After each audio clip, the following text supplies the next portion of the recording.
Good morning.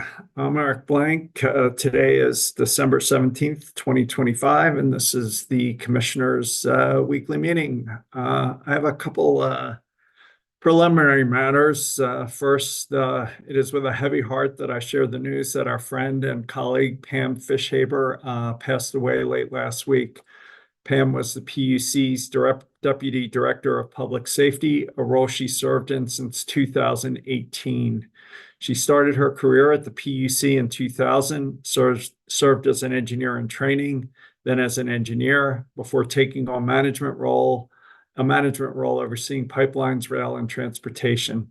Pam has been a fixture at the PUC for over 25 years, and even in the pandemic, Pam was in the office and could always be counted on to have a smile and a positive attitude. Personally, I really enjoyed Pam's sense of humor and her willingness to help with whatever was needed. I'm going to miss her a lot.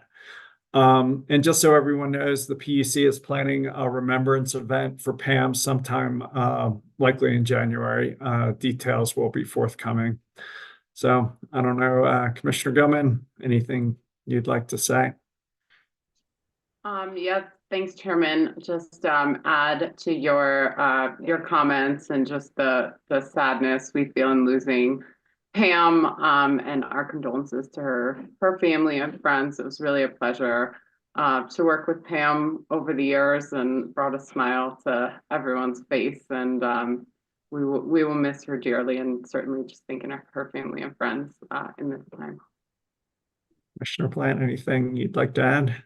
Yeah, thanks. It's really such a blow, and as you've both noted, she was just a real pleasure to work with, and just a delightful human being.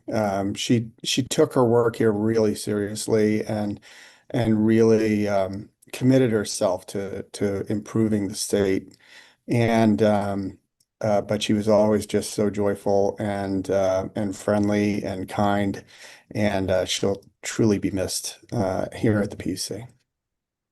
Yeah, Colorado is a better place and a better state for all her work. So that's the first preliminary matter. A second one, earlier this week, the commission learned of a potential public safety power shutoff event affecting Xcel Energy's customers, mainly along the Front Range due to strong winds and very dry conditions. This morning, Xcel confirmed that it will be initiating a PSPS at 10 a.m. today, impacting roughly 50,000 customers in Jefferson, Boulder, Weld, Larimer, and Clear Creek counties. We also understand that Xcel will be utilizing a second safety measure known as an enhanced power safety settings, or fast trip. When fast trip settings are active, power lines are more sensitive and can stop the flow of energy immediately if an issue is detected on the line, such as a branch or other object contacting the line. The power will remain off if triggered by a fast trip event until crews can visually inspect the lines to make sure that it is safe to turn them back on.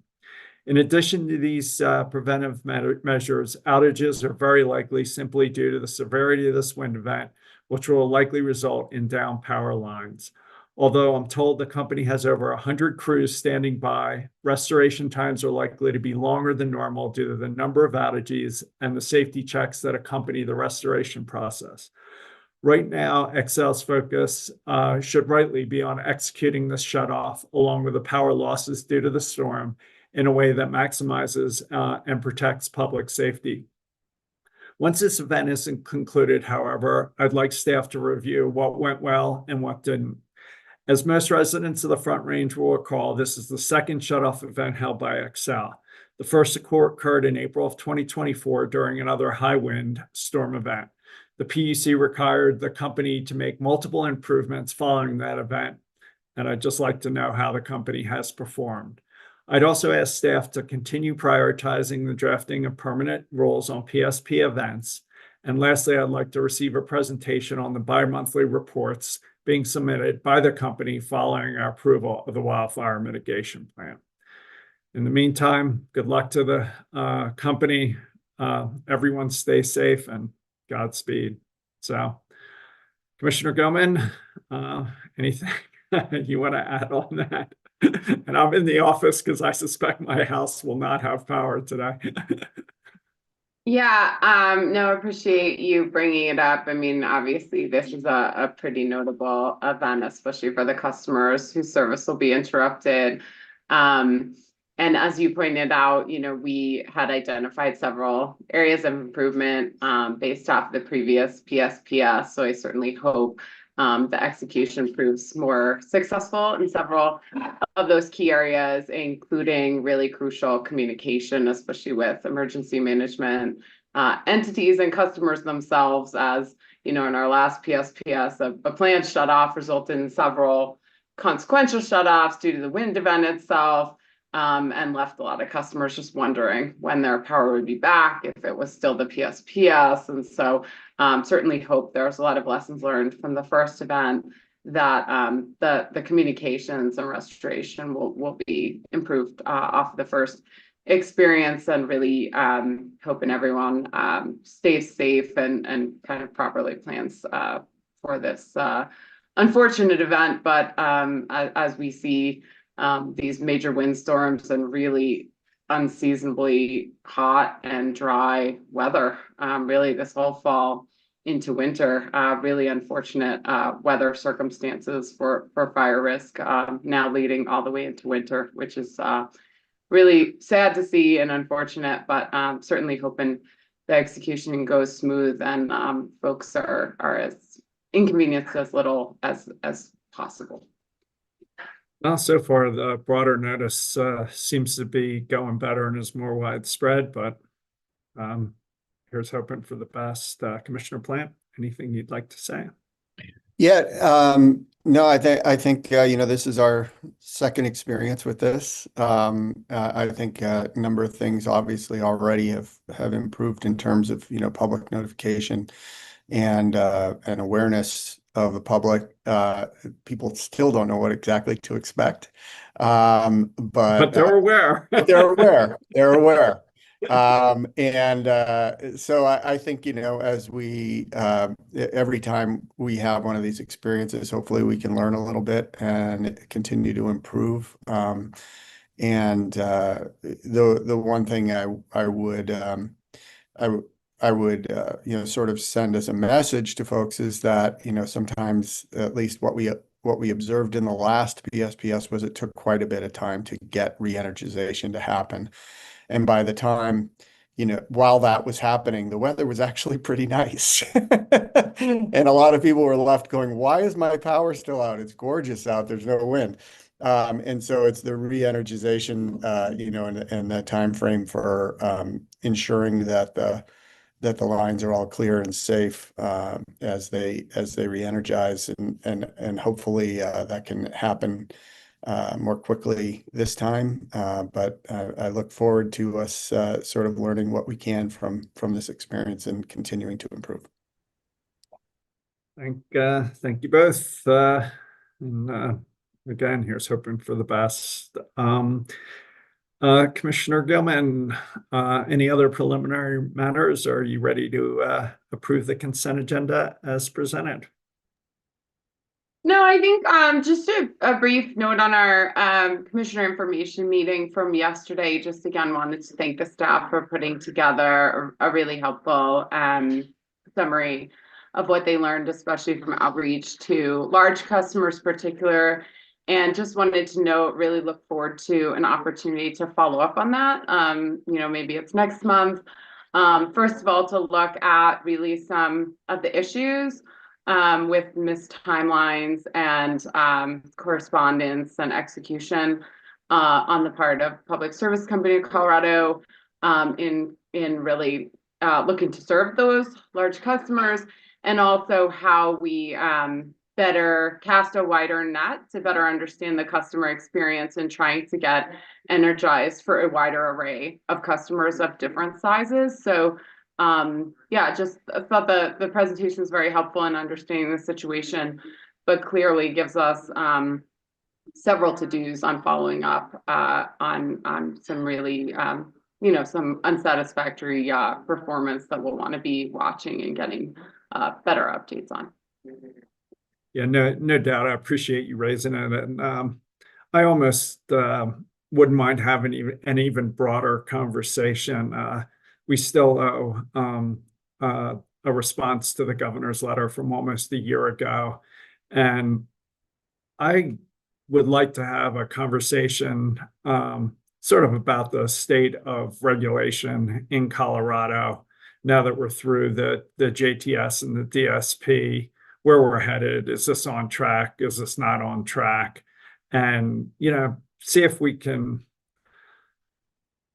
try and set a series of targets, guidance, whatever you want to call it. But so I very much look forward to that conversation, like you say, on these customer service billing issues, but also more broadly on the state of regulation in Colorado. So,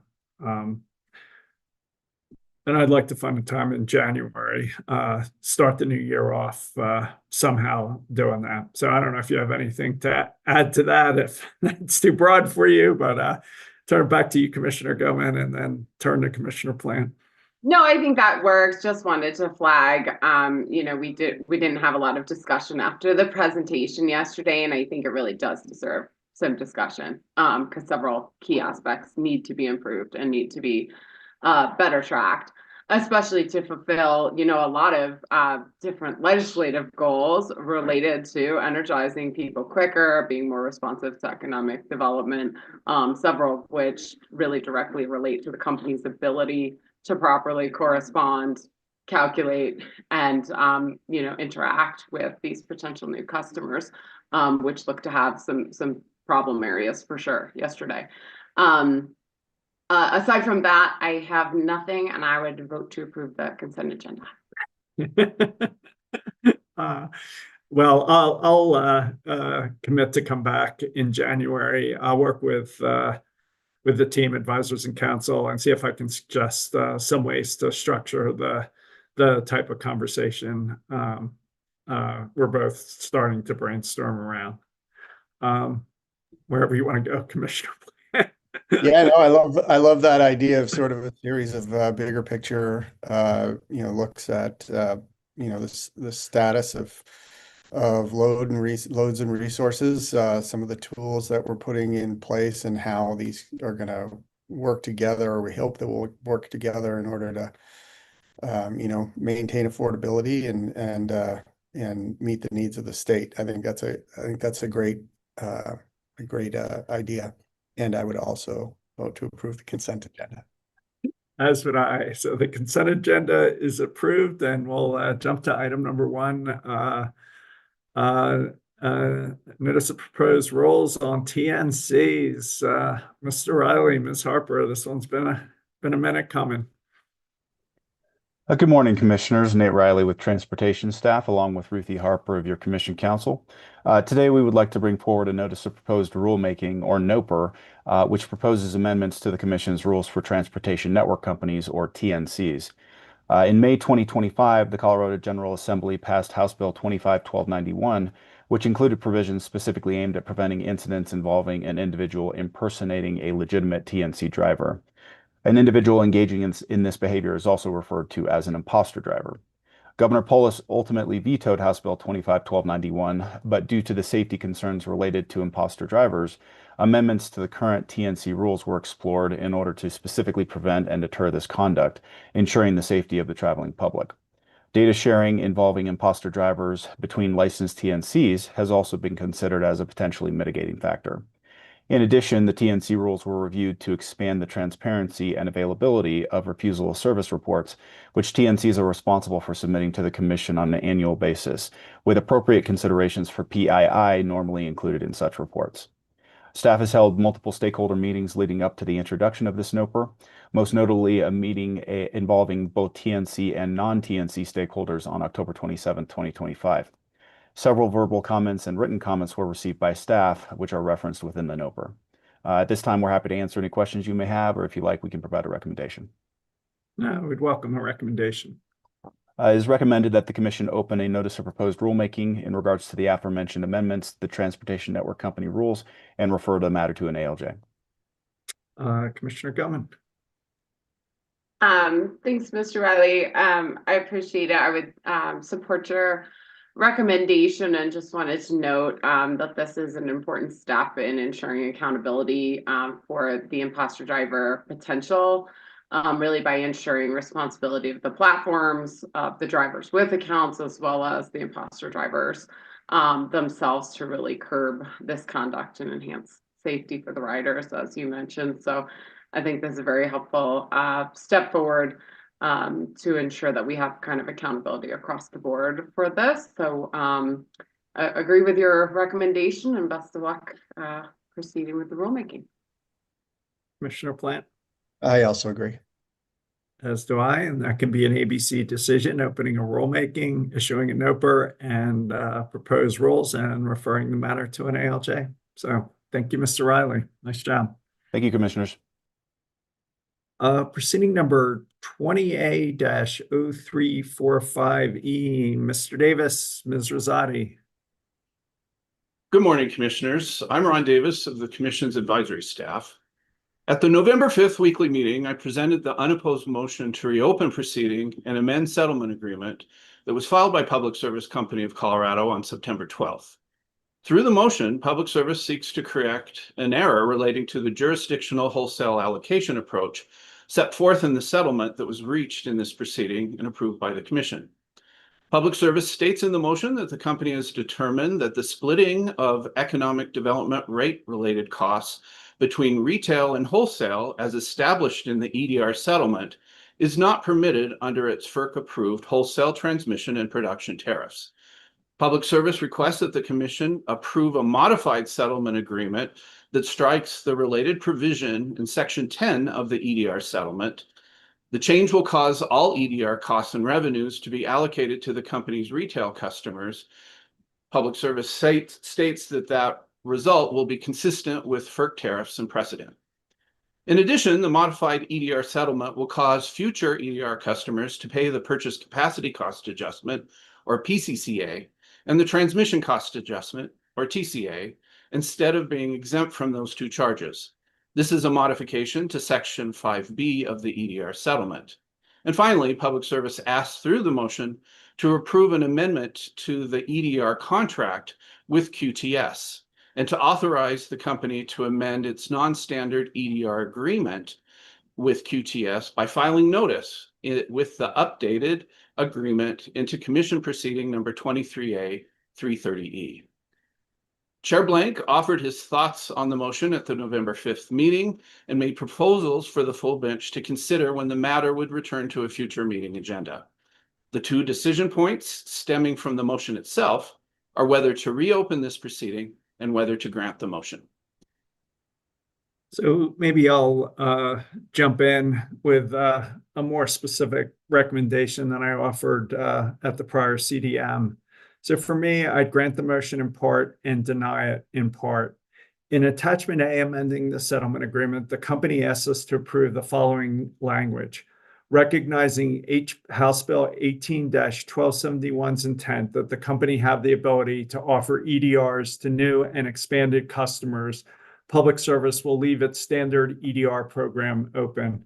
I would not approve this language, as House Bill 18-1271 also goes on to say in 40-3-104.36B1, and I'm quoting now, an EDR rate must not be lower than the utility's marginal cost of providing service to the qualifying commercial or industrial customer.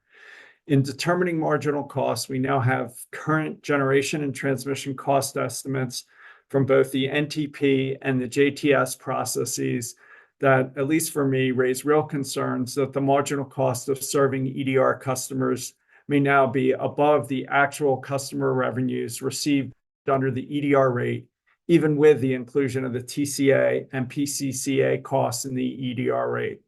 Given this concern, I would not provide Commission support for leaving the EDR tariff open. I'd also find that it's unnecessary to approve the provision saying the future EDR customers will not be subject to the PCCA and TCA. As for me, I'm concerned that these changes may not go far enough ensuring that EDR revenues exceed marginal costs. At the same time, however, as I said in our prior deliberation, I believe that these two EDR framework customers have a compelling reliance interest that supports the usage outlined in the attachment C to the company's motion. Under these circumstances, I would support the company's proposal to void the language shown on page 2, section 3.1, attachment A to the motion regarding the jurisdictional allocation. I'd also support the reduction in the QTS non-standard EDR discount outlined in attachment A as an offset to the shift in the jurisdictional allocation. The goal of this support would be to enable the company and these two EDR framework customers to quickly move forward with their current investment plans in Colorado up to the usage shown in attachment C. Beyond this near-term reliance interest, however, I'd expressly say in our order that this commission does not support extending the EDR rate to these two customers beyond the attachment C billing determinants, independent of what's in any prior PUC order, tariff, or customer contract with a utility, or even more strongly to any new customers, without additional marginal cost analysis showing that the company and this tariff is in compliance with the statute based on current economic conditions. So that's where I'm landing. Commissioner Gilman, anywhere you'd like to go? Thanks. Maybe just a follow-up question for you. So I believe you first kind of talked about the standard offer EDR tariff. So to go there, can you just recap your thoughts on that? Sorry, I was trying to take notes, but it was a little quick. So I guess right now I'm focused on the company's motion because the tariff isn't in front of us. All we can do is respond to the company's motion and request to modify the settlement. The tariff isn't in front of us. And the company made, as I understand, 4 requests to modify the 2020 settlement agreement. So I'm just responding to each of those 4 requests one by one. And the first request is was to recognize the statutory intent to have the company have the ability to offer EDRs to new and expanded customers. And because of that intent, Public Service Company is asking us to approve language saying that it will leave its standard EDR program open. And I'm proposing not to approve that language because of concerns about marginal cost versus the revenues based on the new data. The company also, the second thing was to add the PCCA and the TCA to new EDR customers, but I'd probably decline to approve that just because even if you do that, I'm not sure the tariff satisfies the statute. And then the last 2 things have to do with supporting the company on its change of the jurisdictional allocators to enable the 2 customers that have relied on this structure to move forward with their investments in Colorado. So it's really just relying on our prior decisions to allow these 2 customers to move forward. But, saying in response to this motion and the modification to the settlement agreement that we have real concerns about whether the statutory requirement is still being met and want to look at it before we go further with this structure. And it doesn't change the tariff. The tariff is the tariff, and that can only be modified in an advice letter filing, which is not in front of us. So it's just, so I don't know, Mr. Davis, would you say any of this any differently? I mean, it's taken me a long time to get this far, and I still may be off track. Right. Yes, I agree that the tariff is not in front of the commission, and left unresolved is the question stemming from the motion: how will some of those provisions be implemented, right, going forward? And as the chair suggested, one way that the issues would come forward to the commission is by the filing of an advice letter to make changes to the EDR tariff. but that hasn't happened yet. What's before the commission is a motion to approve amendments to a settlement agreement. Those amendments are set forth in an attachment to the motion, and the chair has proposed to have the commission render a decision that objects to some of those elements of the change settlement. So would the result here then be to kind of the chair's first point around basically not approving some of those changes? Is there a path forward then in the interim? I guess, does that then necessitate the filing of a new tariff or updated, not a new concept, but like an updated tariff filing to sort out this math now under the current, conditions and situation? And where does that leave any interim customers who might attempt to join that tariff? Is that essentially closed for the time being? I guess those are my two questions about that method. I think whether we approve this request, whether we approve the language modifications in the settlement, the answer to that question is entirely unclear. I think, Mr. Davis, it would depend on a future advice letter filing, because there's not a record here to modify the tariff, right? It's just providing guidance to the company. But would we need to direct the filing of a new advice letter if this is of such concern that it's out of date and needs to be updated in order to be compliant with statute? I guess what I would say is if the company wants to proceed under this tariff, it would definitely need to new customers beyond these two, it would definitely need to file an advice letter, I would think. But I don't think we're ordering the filing of an advice letter here.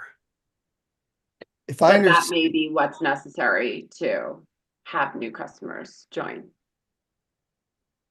the tariff. Commissioner Plant?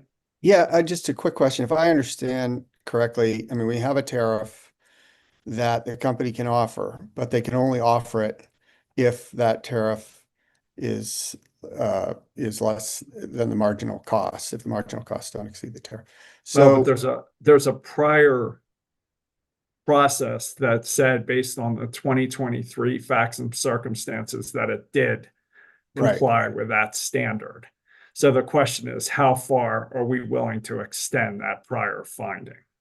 right. So it seems like what the company could provide is an updated evaluation of marginal costs as it relates to the tariff. And if the tariff doesn't meet the statutory requirement, then they would need to file another tariff for it to be active. But what we're trying to find out is whether or not the current costs, as they represented them in various different proceedings, are reflected in the calculation of whether or not this tariff meets the statutory guidelines. So what do you think about some language in our order that says something like, to the extent the company wants to use this tariff on a going forward basis, it would need to file an advice letter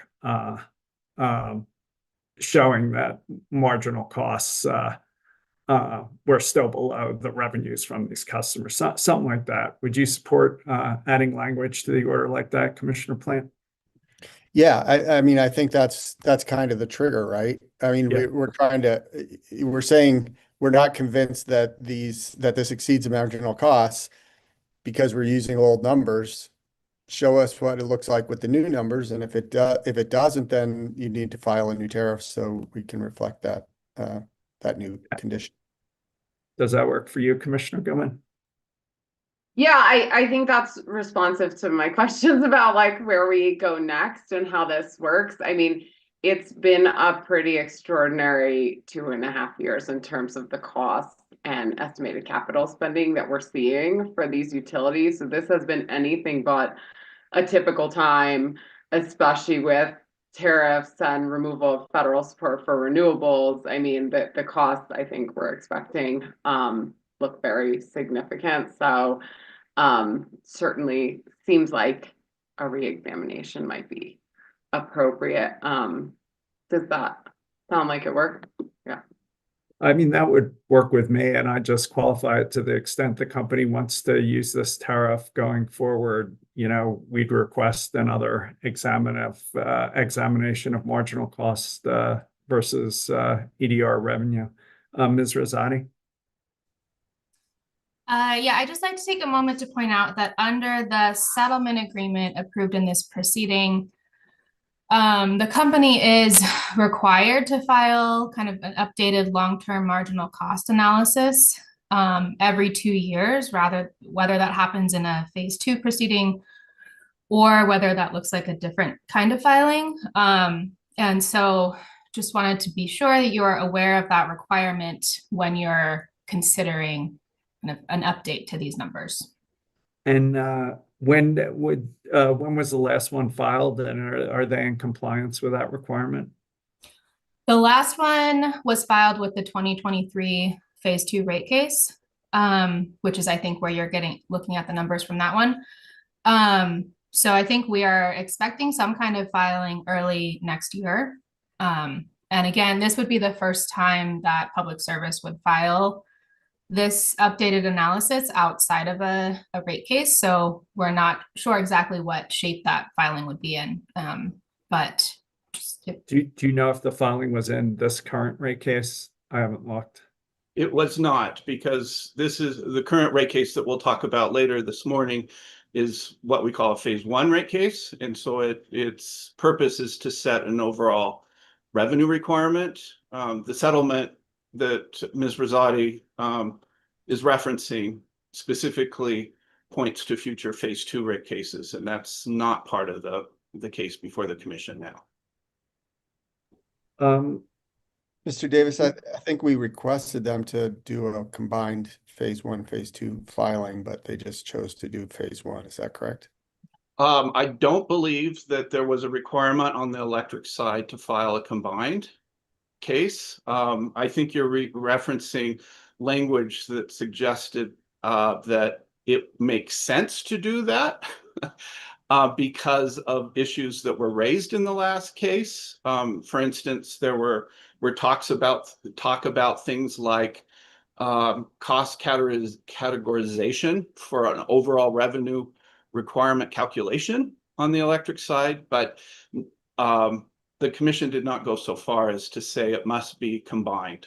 Yeah. Well, can we put what do you guys think about putting some language in the order saying to the extent the company wants to rely on this rate going forward, it needs to update the marginal cost analysis either in the context of its next phase 2 as part of a regularly scheduled filing or through some advice letter filing. So would that give you Commissioner Plant? Yeah, I think that the 2 years comes up in April. So saying, part of the phase 2 would actually be after April. The 2-year time frame I think that the EDR says in the next phase 2 or is it within 2 years or every 2 years, or I don't recall the exact language, but I think the 2-year mark is April, which would be before our next phase 2, I think. Well, would that give you what you need to write an order, Mr. Davis, Ms. Rosati? I think I understand. I'm not sure I heard a vote yet from Commissioner Plant. Commissioner Plant? Yeah, I support it. I just wanted to make sure we didn't say in the next phase 2 because that would be after April. And yeah. Commissioner Gilman? Yeah, I agree. I think we still have to talk about the other existing contract. I think we're just on the standard tariff rate. But yes, I agree. All right. Commissioner Gilman, you okay with keeping the existing contracts going because of the reliance interest? Yeah, you're talking about existing contract under the tariff, not under the EDR framework, call it, because there's Okay. a non-standard contract too. Yeah. because you had discussed, yes, I'm fine with the changes proposed for the existing EDR tariff customers, and then we have the non-standard customer. So I don't know if you want to go to Commissioner Plant quick on that and then go to the non-standard customer. So are you okay on the tariff customer, Commissioner Plant? Yes, I agree. All right, back to you, Commissioner Goman. Mr. Davis? Yeah, I just want to clarify that what you mean about the change is that that's with respect to the change in the jurisdictional allocation, correct? Correct. Okay. And also providing guidance that we support the company doing what it needs to do to keep these customers at the rates they agreed to. Okay. Thank you. Commissioner Gilman? Yeah, so then on the large non-standard customer, I think your suggestion was refer to the capacity listed in an attachment to this filing. Yes. And does that differ from their contractual capacity? Yes, there's an ability to expand it beyond what is in the attachment C, but there's no analysis of the costs and revenues associated with doing that. Okay, so you're suggesting then that the approval here would be fairly narrow with regard to the actual analysis shown in this record, and anything further that refers to a different capacity would need to be handled in some different way with analysis that were appropriate to that capacity. Correct. I think that's fine. Commissioner Plant? I agree. Does that give you what you need, Mr. Davis?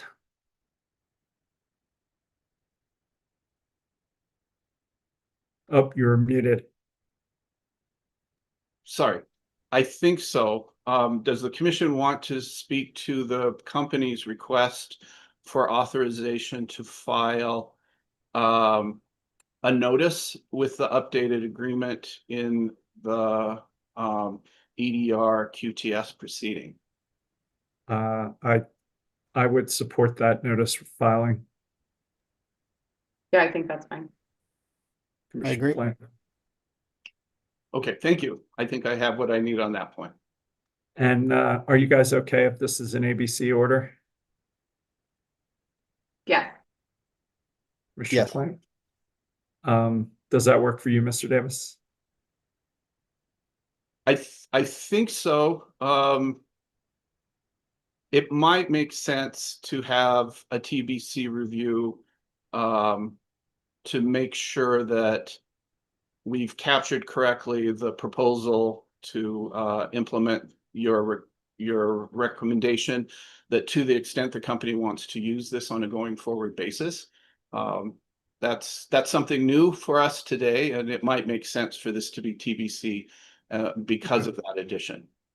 If we could do this TBC, that'd be great. And could I ask Ms. Rosati to weigh in if she agrees that we have enough? Now let's just do this TBC. Okay. I think you convinced me. Okay, thank you. Thanks, Mr. Davis. Proceeding number 25AL-0146E, Public Service Company TCA, Mr. Acera. Good morning, Commissioners. You have two decision points in this proceeding. First, a rider calculation question, and second, a recovery question. To the first, Public Service has the right to recover certain distribution spending in 2024 and 2025 through a rider. That rider has a statutory cap. A dispute has broken out over how to calculate that cap in this proceeding, which is for Public Service's 2024 spending. Trial staff took the approach that the statutory cap must be based on the impact to customers, while Public Service argued that the statutory cap should be calculated as a small percentage of its total retail revenue. The magnitude of the amount recovered here is roughly $17 million, and the difference between the two approaches is roughly $500,000. Now, this doesn't come to you on a clean slate. The proceeding was first heard by an ALJ who sided with trial staff, ultimately concluding that the statute, which sets the cap as, quote, a 0.5% retail rate impact cap, should be read as limiting the impact of the rider to 0.5% of the retail rates for those who pay the rider, i.e., those actually impacted by it. Public Service filed exceptions to that decision, arguing that the language in the statute isn't as specific as the language in other statutes that have set up other riders. And from that, therefore, the cap should not be calculated by the impact on those who actually pay the rider, but instead should be calculated as 0.5% of all retail revenue. Trial staff filed a response to the exceptions. They argue the ALJ got it right, that because the statute describes the cap as a 0.5% retail rate impact, the rider cap should be calculated based on the impact to those who pay the rider, not based on total retail sales. I recommend that you uphold the ALJ's decision on this. The language of the statute sets the cap as a 0.5% retail rate impact. The plain language indicates that the cap is limited to a 0.5% impact on retail rates. Under Public Service's approach, the impact on customers paying the TCAD would be 0.52%, which would be above the statutory cap. Ultimately, had the legislature wanted the cap calculated the way that Public Service wants it calculated, it would have set the cap equal to 0.5% of retail revenue, but they didn't take that approach. So that's my first recommendation. And I think in the interest of brevity, I'm just going to continue on to the second, which is Public Service also asked to recover the amount, whatever it is approved today, not through the default rider, which would be the TCAD, but instead through the GMAC. And it suggests doing this would be less confusing for customers and would be less administrative hassle overall. Staff didn't oppose that request, but did ask you to go a step further and order Public Service to implement this recovery through the 2026 GMAC, which trial staff believes would allow for customer rate relief sooner rather than later. But I've spoken with Mr. Davis. We recommend granting Public Service's request, but not requiring the company to use the 2026 GMAC, given how close the commission is to determining the GMAC revenue requirement in the DSP. Just don't think there's enough time, and it's not really practicable at this time. So those are my two recommendations: uphold the ALJ's decision and grant Public Service's request to recover this, or to have the option to recover this through the GMAC. Commissioner Goman. Yeah, thanks. I agree with your recommendation, and I would be fine with recovery through the GMAC, although it does seem like 2026, that ship has maybe failed already. So it would be really technically difficult to get into 2026, so that would probably be GMAC starting in 2027 if I'm understanding properly. Commissioner Plant. I agree. As do I. And does that give you what you need? And if it does, that can be an ABC decision. It does. Thank you very much. Thank you. Proceeding number 25AL-0404E, Mr. Lemare, Black Hills Demand Side Cost Adjustment. Good morning, Commissioners. Again, my name is Patrick Lemare. I'm with your Economics and Financial Analysis section. Today, I'm here to present advice letter number 897, filed by Black Hills Colorado Electric, doing business as Black Hills Energy, regarding the revision of its electric demand side cost adjustment, or DSMCA, filed on September 26, 2025, to be effective January 1, 2026. Black Hills seeks approval to revise its DSMCA rider, and this is a standard filing made semi-annually in April and October.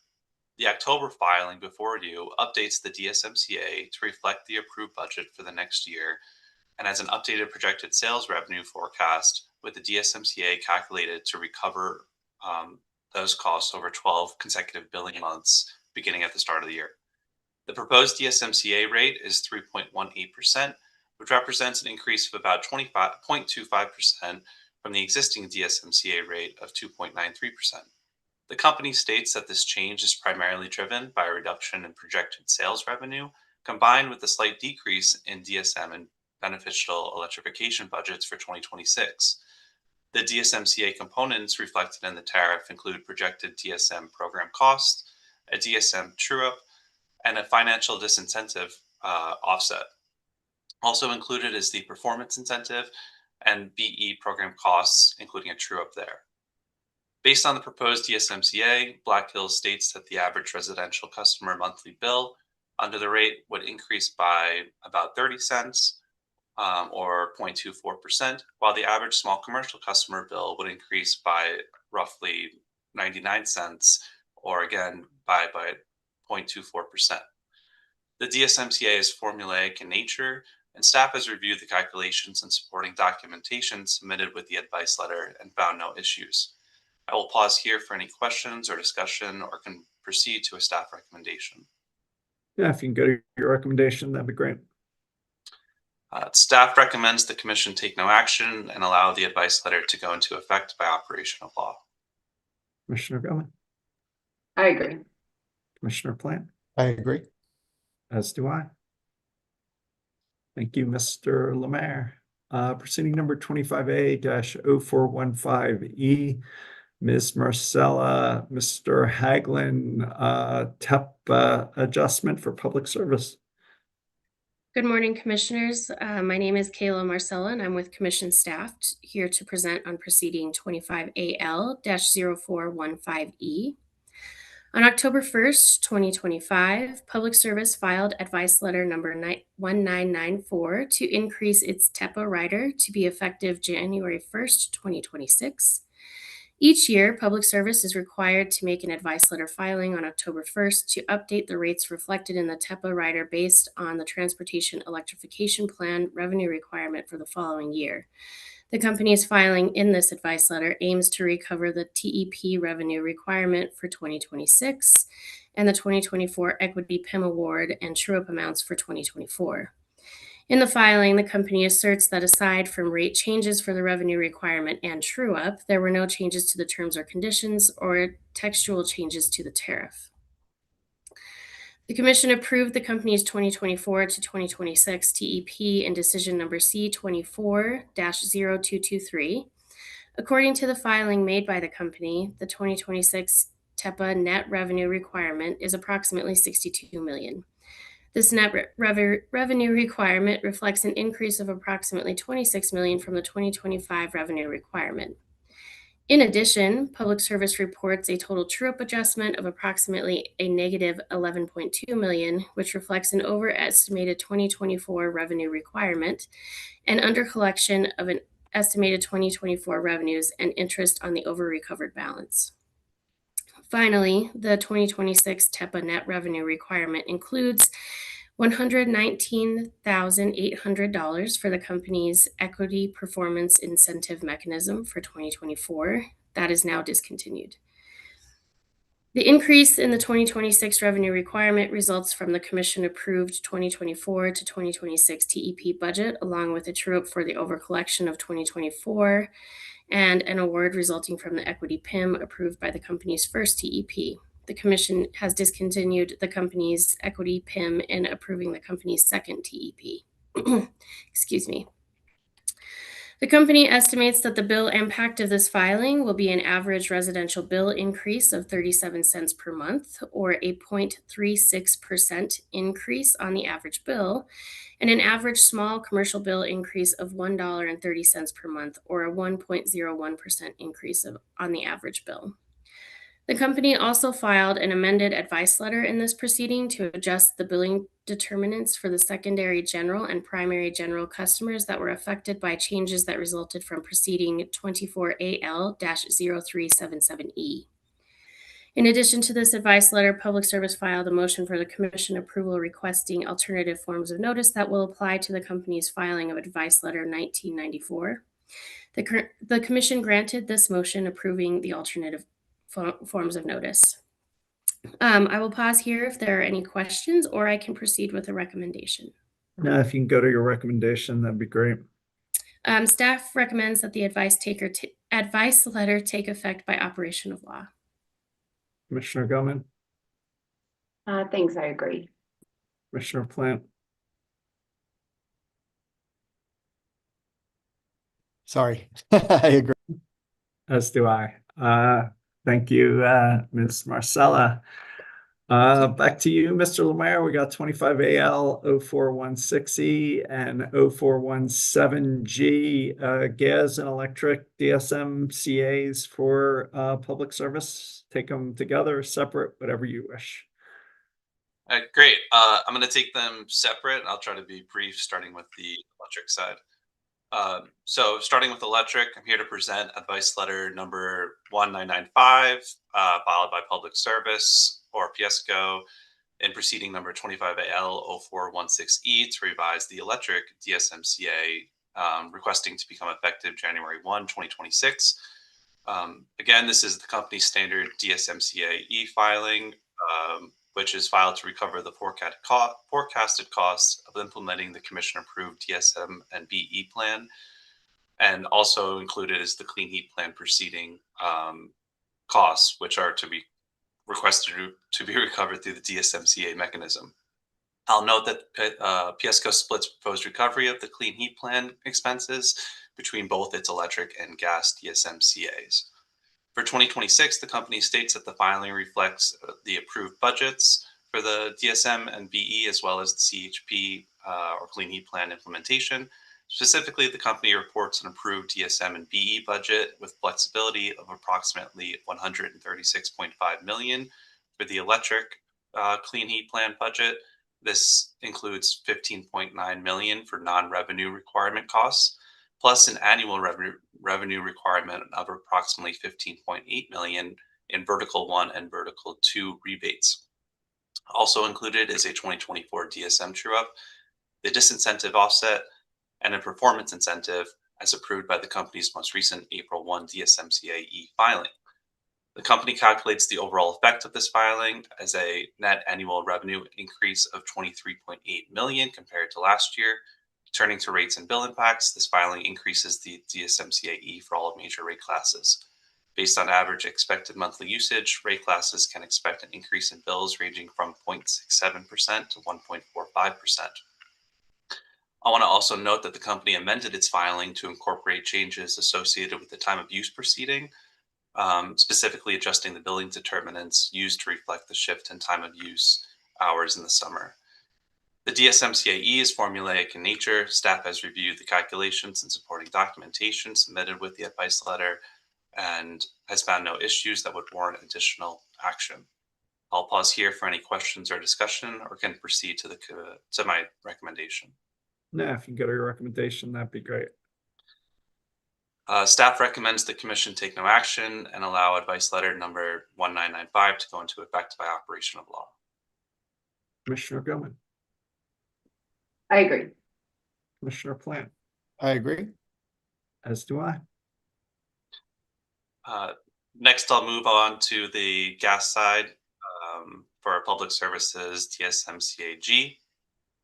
And this is advice letter number 1055, filed by PSCO and proceeding number 25AL0417G regarding revisions to its gas DSMCA, filed on October 1 to become effective January 1, 2026. Again, this is a standard filing made semi-annually to recover the DSMCA-G related costs for 2026. And also included is the Clean Heat Plan costs as noted in the electric side.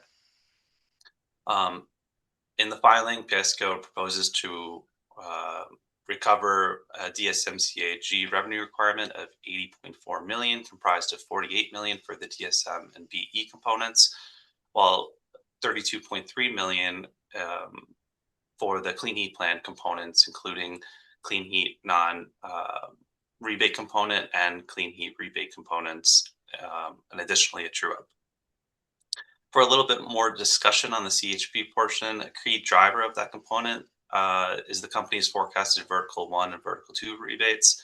PSCO forecasts $44.2 million in Clean Heat Plan rebates for 2026, which the company recovers at an annualized revenue requirement of approximately $17.2 million, rather than recovering the full rebate amount dollar for dollar in this rider. Regarding rate and bill impacts, Public Service proposes to increase the DSMCA-G for residential customers from 11.25% to 13.58%, and for non-residential sales customers from 5.45% to 6.87%. Based on the company's bill impact examples, the average residential customer could see an increase of about 0.73 cents per month, while the average small commercial customer would see an increase of about $1.72 per month. Again, the DSMCAG is formulaic in nature. Staff has reviewed the calculations and documentation associated with the filing and found nothing that warrants further investigation. Again, I'll pause here for any discussion or questions, or we'll proceed to a recommendation. Yeah, recommendation would be great. Staff recommends the commission take no action and allow the advice letter to go into effect by operation of law. Commissioner Goman, I agree. Commissioner Plant, I agree.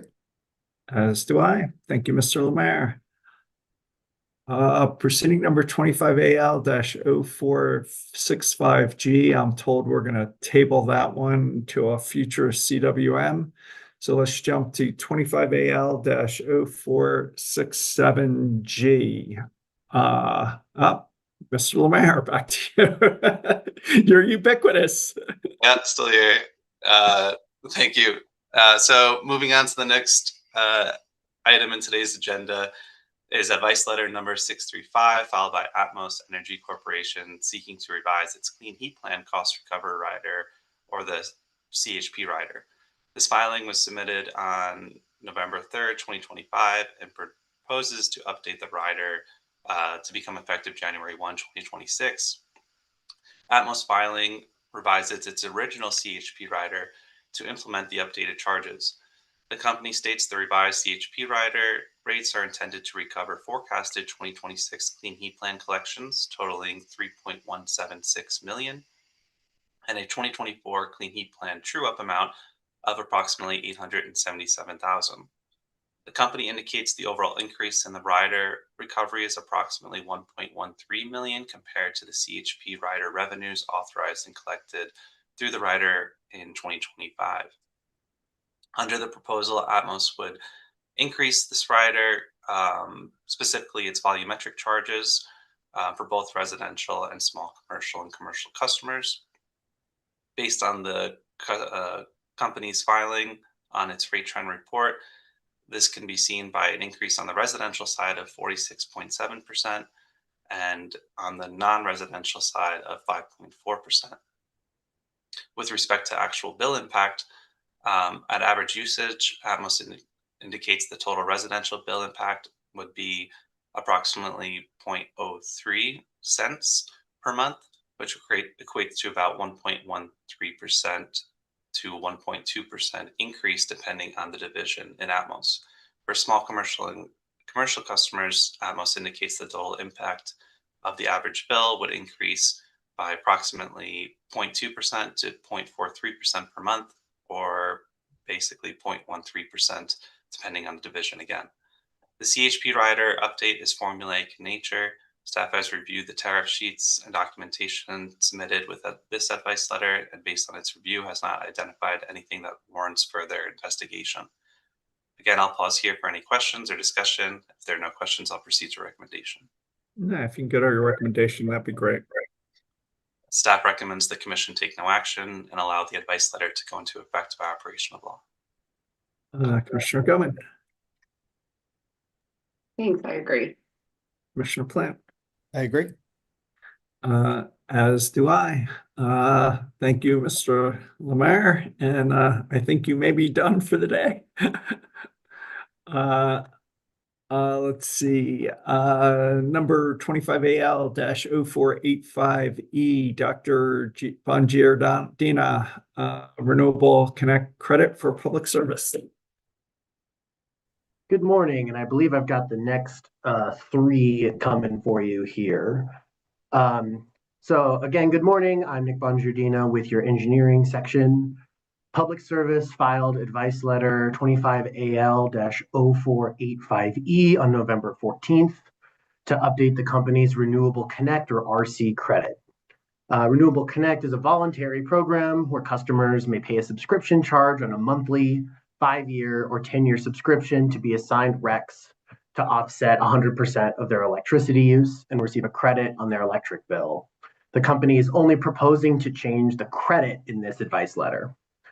This credit is based on the avoided capacity and avoided energy associated with the renewable resource assigned to these customers. The RC credit will decrease to $0.0375 per kilowatt hour from a rate of $0.3871 per kilowatt hour, a decrease of about 3%. The company attributes this decrease to a combination of the lower forecasted load and more renewable generation in 2026. The company states that the decrease in the credit will result in a bill increase between 0.32% and 2.018% for subscribed customers, depending on the customer's rate class and the type of subscription. Staff has reviewed all calculations and documentation submitted with this advice letter and found no issues. I can pause here for questions, or I can provide a recommendation. No, I think we'd welcome a recommendation. I recommend that the commission allow the advice letter to go into effect by operation of law. Commissioner Gilman. Thanks. Just one question for you. One of the identified, or kind of seems like the main identified reasoning for the decrease in the credit was a decrease in the company's forecasted electric sales for 2026. I just want to make sure I have that right. That's what they stated in their advice letter, yes. And that's for the entirety of 2026 or just a portion? I did not look at that on a monthly basis. That's purely based on what the company stated in the advice letter. Okay. And you may not know this too. Sorry to put you on the spot, but there were a lot of things to prepare for today. So I'm sorry I didn't email you or anything. And is that a lower forecast for 2026 as compared to 2025 actuals, as compared to 2025 forecast? I'm just trying to sharpen my understanding of this. It's slightly at odds with what we're hearing in terms of load growth. I'm just trying to process the expectations here. Yes, and apologies, I did not review that for this particular. No, that's fine. If you could just follow up, I'm just curious, especially in really comparing electric load forecasts across proceedings and understanding that as one of the main drivers here and why they need to reduce the credits. Just piques my interest to compare this across proceedings to understand their expectations for lower sales in 2026. But yeah, a follow-up would be appreciated just so I can better understand it, but nothing needed today. But I agree with your recommendation. Thanks. Commissioner Plant. Oh, sorry, Dr. Bongiardina. I was just going to say, yes, we can absolutely follow up on that for you. And I'd be interested in seeing that information as well. I think Commissioner Gilman brings up a really important point, and I would agree as well. I guess we'll vote on our interest in seeing that information, which you've already agreed to provide, and I support your recommendation as well. 0487E, Dr. Bongiardina, offsite net metering credit. All right. So Public Service filed advice letter 25AL-0487E on November 14th to update the company's offset net metering service tariff. The offsite net metering credit under this tariff is calculated as the solar weighted total aggregate retail rate, or SWTAR, minus the fixed reasonable charge, FRC. The updated tariff would increase the credit for all but 5 rate classes, those rate classes being RETOU, CTOU, SGTOU, SEV, and PEV. The increase in the credit for most rate classes, other than these 5, is driven by an increase in the ECA, or Electric Commodity Adjustment Rider. For the other 5 rate classes, the decrease is largely driven by the change in the company's time of use rates as a result of preceding 24AL-0377E. Specifically, the on-peak solar weighting component of the SWTAR calculation decreased, because the on-peak period shifted to later in the evening when there's less solar production. This in turn decreased the on-peak solar-weighted base rates for these 5 TOU schedules. According to the company's calculations, customers in the rate classes with an increase in the credit will see a decrease in their bill, and likewise, customers in rate classes with a decrease in the credit will see an increase in their bill. I can pause here for any questions, or I can go on to my recommendation. If you can go on, that'd be great. I recommend that the commission allow the advice letter to go into effect by operation of law. Commissioner Goman, I agree. Thanks. Commissioner Plant, I agree. as do I. So thank you for that one. And 25 AL 0487E, offsite, wait, oh, nope, Black Hills Community Solar Garden one. Yes, and yeah, yes, Black Hills Electric filed advice letter 25 AL-0488E. I think 87 was the last one I just did.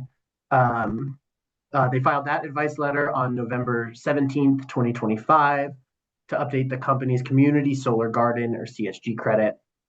This credit is paid to customers who subscribe to a CSG to offset their monthly electric bills. The CSG credit is calculated by taking the company's total aggregate retail rate, or TAR, and subtracting T&D costs, as well as the RESA, CPR, DSMCA, and TEPR riders. Most of the rate classes here will see a decrease in the CSG credit between 7.65% and 52.78%, depending on rate class. The variation of the credit decrease here is driven by 2 factors. The first is that for most rate classes saw an increase in the T&D cost component of the calculation, which, as I said, is subtracted from the TAR. Second, the change in the TAR itself was not consistent across rate classes. Some rate classes saw an increase, some a decrease, and some remained largely the same. Together, this led to different percent changes in the credit decrease across these rate classes. And my understanding is that the rate case that was approved earlier this year changed different components of this calculation, which is a contributing factor to this variation. In addition to these rate classes, the primary large power service, or LPS, customers will not see a change in the credit, and transmission LPS customers will see a 4.69% increase in the credit. And that was largely driven by a decrease in the T&D cost components for this rate class. From a bill impact standpoint, the company states there are no LPS, or large general service, LGS, customers subscribed to a CSG at this time and receiving bill credits. So the bill impact is that CSG subscribed customers will see a bill increase associated with the bill credit decrease under this advice letter. I can pause here for any questions, or I can provide a recommendation. No, we'd welcome a recommendation. I recommend that the commission take no action and allow this advice letter to go into effect by operation of law. Commissioner Goman, I agree. Commissioner Plant, I agree. as do I. Thank you, sir. Thank you very much. 25 AL-0494E, Mr. Fetters, Ms. Harper, Public Service Company of Colorado, rate case. Good morning, Electric rate commissioners. case. Can y'all hear me all right?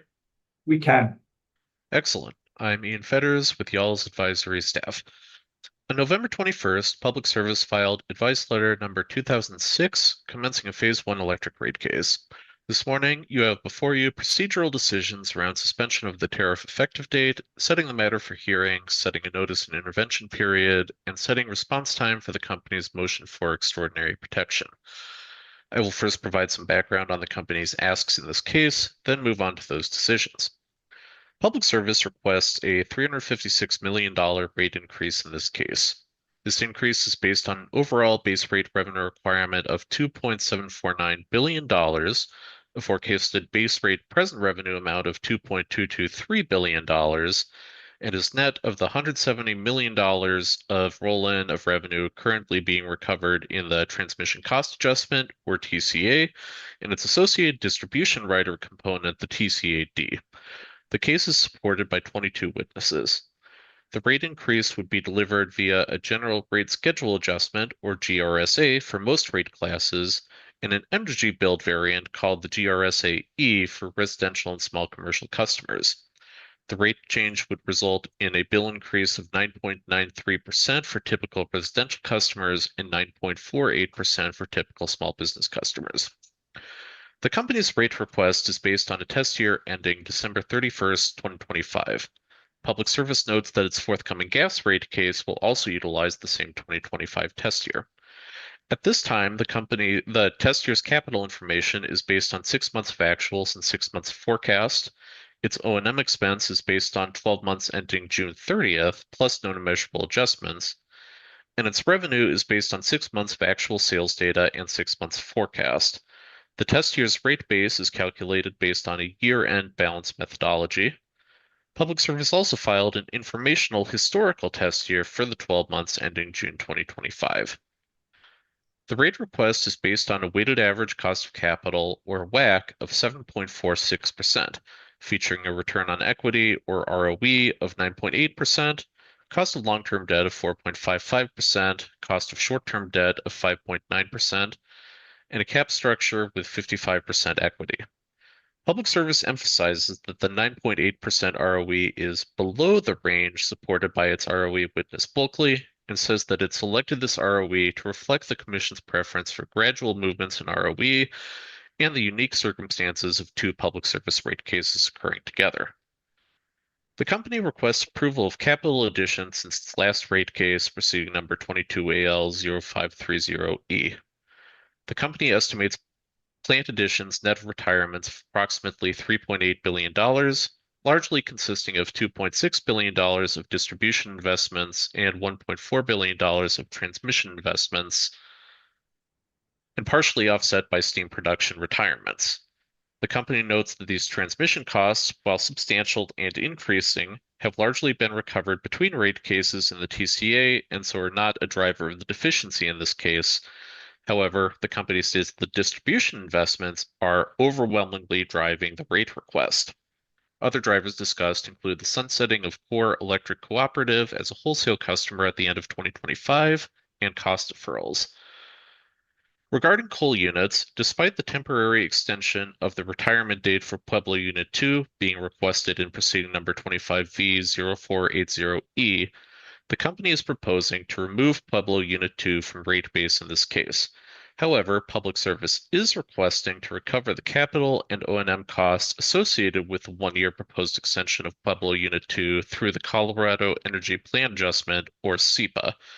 The company does not have an estimate of what those costs will be, but states that it will supplement the record in this case at a future date with this information.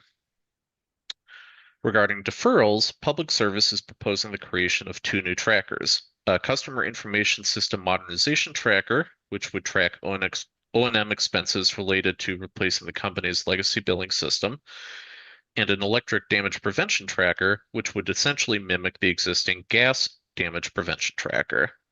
The company also proposes to continue tracking pension expense, property tax, and commission administration fees, and reset the baseline for those existing trackers. Public Service also requests approval to create a regulatory asset for undepreciated legacy meters replaced by Advanced Metering Infrastructure, or AMI, and proposes an amortization period of 15 years, which it states would align with the remaining life of the AMI. The company also requests recovery of several deferrals that have been previously authorized by the Commission, including costs associated with grid modernization, 2020 wildfire mitigation plan, innovative clean technology projects, coal combustion residuals, excess liability insurance, and costs associated with previous regulatory proceedings, among others. The company is requesting a 5 or 10-year amortization period for these deferrals, with the exception of the revenue decoupling adjustment, which would be credited in 1 year through the ECA. Public Service also proposes to include the balance of the regulatory assets and liabilities in rate base with a full back return. Notably, the company is not requesting a continuation of the excess liability tracker in this proceeding. Instead, it is proposing to include the October 2025 excess liability premium as test year O&M expense.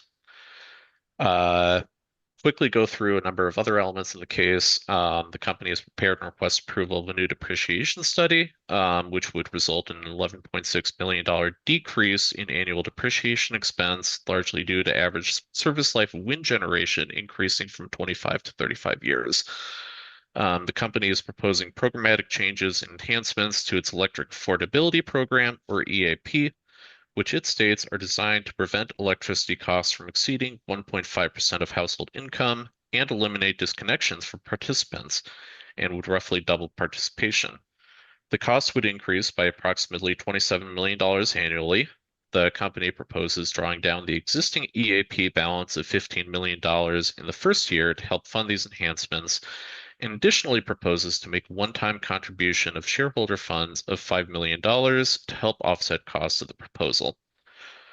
The company is proposing the creation of a dispatchable capacity availability performance incentive mechanism, or DCA PIM, which would be in place for 3 years with a $10 million band for incentive or penalty. The company also proposes future units eligible for this PIM should be authorized for accelerated cost recovery through the Purchase Capacity Cost Adjustment, or PCCA, beginning on the date of commercial operation.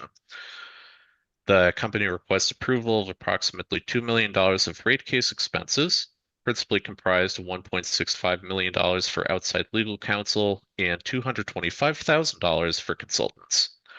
The company requests approval to retain the gain of $4.8 million associated with the sale on land associated with the Golden Service Center and absorb the loss of $1.6 million associated with the depreciable buildings. It states that this proposal is consistent with judicial precedent and notes that this proposal was originally discussed in its last gas case, proceeding number 24AL0049G, but ultimately the commission declined to fully address the matter in that case and instead opted to discuss it in the context of this case. Some other asks include approval of the company's sales and load forecast, the proposal to continue tracking IVVO usage reduction, the approval of the compensation program, calculation of income tax, cost allocation methodology, and various rider and tariff modifications associated with the asks in this case. Both staff and UCA filed protest letters on December 3rd requesting suspension of the proposed tariff sheets and setting the matter for hearing, with UCA specifically requesting that the hearing be conducted en banc. Staff identifies 24 issues at minimum that they see being disputed as part of this proceeding, including Public Service's overall base rate revenue requirement investments, transfer of costs from the TCA and TCAD into base rates, the proposed test year and its year-end rate-based methodology, the WACC ROE and cap structure requests, the request to revise the EAP tariff, the proposed depreciation rates, practices, test year amounts, the O&M expenses included in the test year, employee compensation costs, regulatory assets included in the rate base, the request to recover legacy meters replaced by AMI with 15-year amortization, the proposed cost allocation methodology, the company's request for new trackers, the request to recover deferred costs associated with existing deferrals, the amortization periods, and WACC return requests associated with deferred amounts, the request to recover deferred customer education, communication, and bill design expenses, the request to recover rate case expenses associated with this proceeding,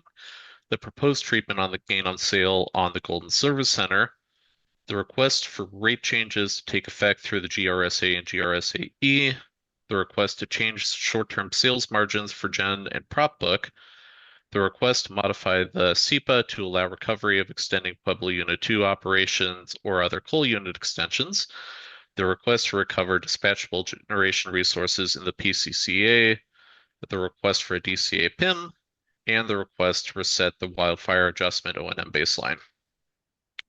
UCA expresses general concerns about Public Service's proposed base rate revenue increase, the test year, proposed expenses, and bill impacts, and additionally expresses specific concern with the company's proposed use of year-end rate base with an accompanying depreciation adjustment, the proposal to establish 2 new trackers, the proposal for the company to earn at its WACC for most of the deferrals and trackers, the proposal to recover over $2 million of rate case expenses, particularly legal counsel expenses, the proposal to retain the gain on sale associated with Golden Service Center, the cap structure, ROE, cost of debt, and overall WACC, the proposed compensation and related costs, the proposed weather normalization methodology, sales and demand forecast, the treatment of existing trackers and riders and amortization periods, excess liability insurance premiums, wildfire risk organization and O&M expenses, proposed EAP changes, proposed PIMs, and recovery of Pueblo Unit 2 incremental cost outside of base rates. Both staff and UCA additionally expressed concern about the company's proposed cadence of updating test year data. As mentioned earlier, Public Service's current filing contains actual data through June 30th, 2025, and a variety of methods to estimate costs beyond this date. In its direct filing, Public Service committed to updating the test year to 2025 actuals, quote, as soon as practicable and before intervener answer testimony is filed through discovery to interveners and then detailed in the company's rebuttal testimony. In response to this, staff requests the Commission direct Public Service to supplement its filing with the most recent actuals by January 15th or prior to the intervention deadline, and additionally to provide a date certain and process by which the company will update for complete actuals. UCA asks the Commission require the filing of supplemental direct testimony describing all data Public Service plans to update and an answer testimony due date which reflects that supplemental direct, extending the procedural schedule to the maximum number of days allowed under statute, and including the opportunity for surrebuttal based on the revisions in Public Service's rebuttal case. In a response filed on Friday, December 12th, Public Service commits to providing a revenue requirement study using historical 2025 data on March 31st, 2026, and defers to the Commission as to whether it should be provided as discovery or as supplemental direct testimony. Public Service also supports a procedural schedule which features an answer testimony deadline no earlier than 4 weeks after this information is provided. In this context, Public Service opposes UCA's request for surrebuttal testimony. The company additionally affirms that the update will, quote, not in any event exceed the originally presented revenue requirement and requested base rate increase. Public Service notes that staff's request for an update in January would only result in 3 months of additional historical data being provided. In contrast, Public Service asserts that its proposed timing would be analogous to approaches in the company's most recent electric and gas rate cases and is in line with parties' past preferences for historical data. So with all that, this morning you have procedural decisions around suspension of the tariff effective date, setting the matter for hearing, setting a notice and intervention period, and setting response time for the company's motion for extraordinary protection. And I can pause for y'all's discussion and comments, and also have a set of recommendation on those items. Would it be all right with you guys if we just got some recommendations, although I do have some comments on the when the historical data is available. Should I make those comments now, Mr. Fetters, or would you like to start us through the decision points? I think if it works for y'all, I can give the recommendation on the other decision points, the like procedural straight up decision points, and then can talk about the procedural schedule and historical data and that sort of stuff. That'd be great. Okay. Advisors recommend suspending tariff sheets for an additional 120 days and setting the matter for hearing en banc. Staff and UCA have provided a reasonable list of issues to further examine regarding the proposed tariff changes. Pursuant to Rule 1206D, the Commission should set a 30-day notice and intervention period, and so parties will have until January 20th, 2026 to intervene in the proceeding after accounting for weekends and holidays. In addition, the company on November 21st, 2025 filed a motion for extraordinary protection of certain claimed highly confidential information. We recommend setting response time to the motion to run concurrent with the intervention deadline. Commissioner Gilman, Yeah, I agree on those recommendations. Thanks. Commissioner Plant, I agree as well. as do I. Thank you. I will defer to y'all for comments on the procedural schedule. I guess just noting that the final procedural schedule will not be determined at this time, will not be determined until January, but given the comments and discussion that staff and UCA have provided, as well as the company's response, want to provide some clarity here. So I just want to say I share the substantive and procedural concerns raised by staff and UCA associated with a company's decision to limit the actual historical data provided to June 2025 when the filing occurred in November 2025. It just doesn't seem right to me. So I'd approve staff's request for the company to provide by January 15th, 2026, the most recent available historical data and provide a date certain and process by which the company will update the test year with a complete set of historical information. More broadly, the dates and process for updating the test year with a complete set of actuals proposed by the company in response to the staff and UCA's protest letters seem to address the second part of the concern. So when that update occurs, I'd like the company to provide this information through supplemental direct rather than part of discovery so it can be referenced easier by the parties, us, and advisors, and we can get access to it in a timely way. So I just wanted to express that frustration, given that the company has control of when they file these cases. So Commissioner Gilman, vote, comment, anywhere you'd like to go? Yeah, I agree. I mean, I think it would be very helpful to get sooner than later anything that can legitimately be made available. And then also get an update on when the entirety of the information will be made available. If the company's processes are simply too slow to aggregate this information, it's possible this sort of test year situation just doesn't work for them. But, just by answer testimony doesn't really work. Clearly, the interveners will need this information to be preparing their answer testimony. So yeah, we're going to need to press on this to be faster, particularly if the company wants to utilize 2025 as a test year. So I agree with you in that regard. I have a couple other questions or comments in another area, but I'll let Commissioner Plank go on this item first. So I think they said they'd get it out 4 weeks, at least 4 weeks before answer testimony. Is that right, Mr. Fetters? I think that's right. With the response they gave, they said they would anticipate providing it by March 31st and would support a procedural schedule that doesn't have answer testimony prior to, I want to say, April 28th. And I know it's kind of awkward to have this conversation without seeing the whole procedural schedule in front of us, but just generally speaking, it seemed like the timeline within that company proposal made sense on that front. Well, all I can say is if somebody's going to get squeezed, it's going to be the company's rebuttal testimony. Don't let the commission get squeezed on the time we have to deliberate, process settlement agreements, and deliberate. So if you can help us implement that throughout this process, Mr. Fetters and council, that would be greatly appreciated. I'm not interested in squeezing our advisors and council because the company had something that was potentially not complete. So I don't know, Commissioner Plant, anywhere you'd like to go?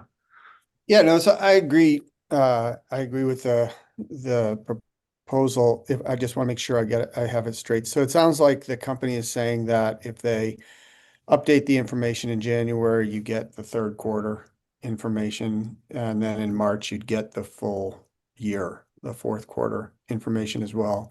And what we're proposing is that they do both of those. They update in January with the third quarter information so that all the parties have access to that, and then they do the final update in March. Is that correct? I believe that's right. Yeah. Yeah, I think that sounds like a good approach. Thanks. Mr. Fetters, other decision points, or do we have to, or are we ready to turn it back to Commissioner Goman? I think that's all the decision points we had. So any remaining comments y'all want to make, this would be the time. Commissioner Goman? Yeah, maybe first a question for you, Mr. Fetters. You had noted that the companies removed, I think it was removed, Pueblo Unit 2 from the rate base, but indicated that they intend to seek recovery of capital and O&M costs associated with running it an additional year through the CEP rider. And I was curious, is that but no, none of those costs are identified. I was curious, is that a request that's been made here explicitly and expect that adjudication to occur in this proceeding? Or is the company just suggesting that that would be like a future filing? I wasn't entirely clear. My understanding is it would be within this proceeding to decide on how it's handled through the or if it's handled through the SEPA. They do have testimony on that front, talking about it, though, as mentioned, they don't have any data at this time. They talk about providing that data later on, but I don't think they gave a firm date on when we would anticipate that. Okay, yeah, I mean, I think similar to the previous discussion, the date upon which we receive complete data might impact our ability to actually use that data in coming to some decisions. And then an additional question for you, if you have any kind of early insights on how we're looking with SB 291 compliance, particularly with any identification on if we can understand from this record if the company has properly excluded statutorily defined lobbying expenses, investor relations expenses from the revenue requirement. The company does state that they have removed those expenses consistently with Senate Bill 23-291.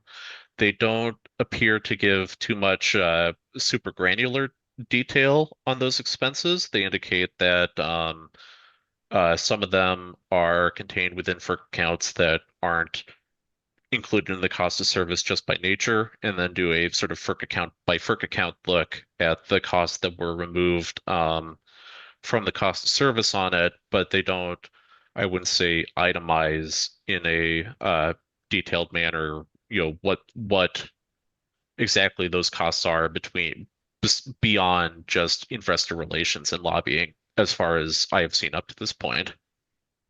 Okay. I think those are my questions at this point, but look forward to more discussion on it next month. I have one last thing, and I don't have a specific request at this time, but would also just say that I'd like to explore, or at least talk about looking at this in this rate case, the customer service billing outage, energization, and communication issues and concerns that have been raised over the last year and that you raised this morning, Commissioner Goman. Just seems like ordinary course approaches like our quality of service plans may be inadequate to ensure appropriate performance. So I just want to give you a heads up that at our next when this comes back to us after the interventions, I may want to look at those issues here. So think about that. So I don't know if you have any comments on that, because I don't know too many other forums where we can really create the right incentives to get this stuff fixed. Any comments on that, Commissioner Goldman, other than let's talk in January? We've heard and have significant concerns about certain performance, and look forward to talking about it. All right. Anything else, Mr. Mr. Fetters, I think if not, well, go ahead. I think we should be good to I guess make sure that can be an ABC order if that is all right. Yeah, so it's an ABC order suspending the tariff, setting it for hearing en banc, setting a 30-day notice and intervention period, and setting response time consistent with the discussion. So yeah, that could be an ABC order. Thank you, Sounds sir. good. Thank y'all. 25AL-0499G. Mr. Davis, Ms. Friedman, Atmos rate case. Right, this is another rate case. On November 25th, Atmos Energy Corporation commenced this rate proceeding by filing advice letter 636 and the supporting direct testimony of 10 witnesses. Atmos is seeking about a $17.5 million increase to its revenue requirement, which is nearly 14% above its current revenue requirement. The company states that the need for additional revenues is driven by capital investments, both for expansion of operations and to ensure system safety and reliability. Notably, the company's System Safety and Integrity Rider, or SSIR, expires at the end of this year, and Atmos proposes to roll that balance into base rates and set the SSIR to zero. Atmos notes, however, that it still has some 107 miles of bare steel pipe that is more than 50 years old and 265 miles of PVC pipe dating to the 1980s. According to the company, these facilities still need to be replaced in order to ensure the safety of its distribution system. In determining its updated revenue requirement, Atmos uses a historic test year ending on June 30th of 2025 with a 13-month average rate base and year-end depreciation. However, for net plan and service, construction work in progress, and accumulated deferred income tax, the company is using a 13-month average ending on December 31st of this year. The company states that this extension to 6 months beyond the other components of the test year will allow the company a more reasonable opportunity to earn a fair rate of return on rate base going forward. The company proposes an 8.17% weighted average cost of capital. That's based on a return on equity of 10.8%. The proposed capital structure uses about 60% equity and 40% long-term debt. Additional requests in this case include the capitalization of cloud computing costs and the implementation of a tax rider, and this would capture the income tax effects of things such as the Inflation Reduction Act of 2022 and any future changes in state or federal income taxes, including property taxes. Atmos's base rates are developed and billed on a statewide basis, and the company estimates that average residential bills will increase by $5.47 per month if the full revenue requirement is approved by the Commission. This bill impact for residential customers reflects some proposed mitigation because the class cost of service study filed within the case assigns about 75% of the cost of service to the residential class, but the proposed residential rates reflect the assignment of only about 65% of the costs. In terms of rate design, Atmos requests an increase in both the commodity charges and the customer facilities charge for all rate classes. And notably, the monthly customer charge for residential customers is proposed to increase by $3.29, or more than half of that $5.47 overall monthly bill increase. And that new proposed monthly customer charge would be $14.89. As you heard earlier today when we were talking about other Atmos cases, Atmos has 3 rate divisions for its gas cost adjustment. For residential customers in the company's 3 divisions, the proposed rates would result in a total bill increase of 8.5% for residential customers in the North Division, 10% in the Southeast Division, and 9.4% in the Southwest Division. In the company's last rate case in 2022, the Commission directed Atmos to provide an analysis of an interruptible tariff and to propose an interruptible tariff in its next rate case. In response to those directives, Atmos puts forward a proposed volumetric charge discount of 16% for commercial customers and 17% for transportation customers.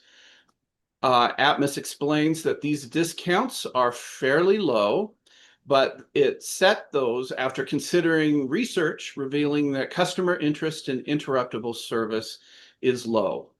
Atmos further sees reasons that larger discounts for interruptible rates would risk revenue erosion without growth of customers on the system.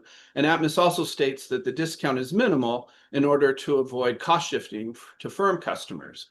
Nevertheless, Atmos requests authorization to track and defer lost revenue associated with existing customers switching to interruptible service.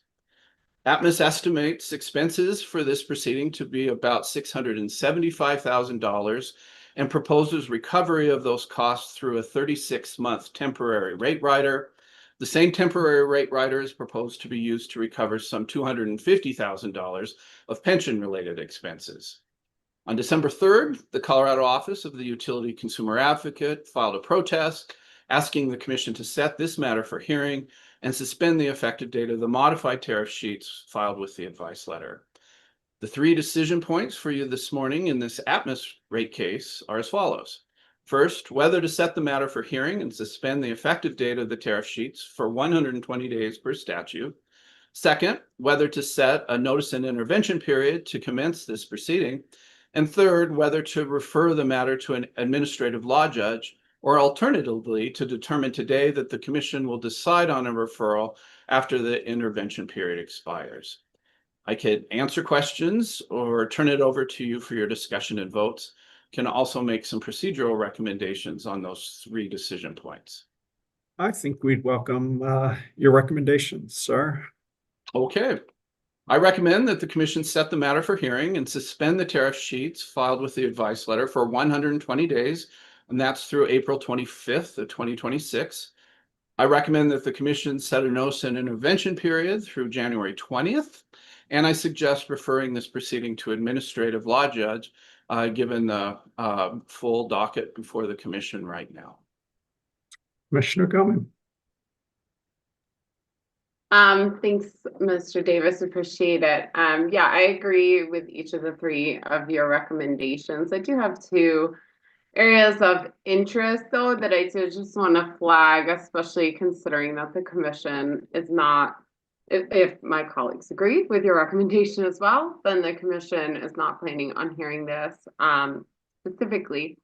The first area, not to sound like a broken record for our previous discussion on the public service company rate case, is regarding SB 291 compliance and the degree to which that can be verified through the company's filing. Just wanted to get the attention of the ALJ as well as the parties to ensure that matter is properly evaluated. I will note in hearing exhibit 104, attachment EBW1, the company identifies $170,691 in civic, political, and related activities related to the Colorado jurisdictional utility. There's no more kind of identification as to what those expenses were for that I identified. But in hearing exhibit 103, attachment GKW1, the company shows no adjustment to deduct for any lobbying expenses, and it's not clear how the company is defining lobbying expenses in that way, especially in compliance with the definition shown in SB 291.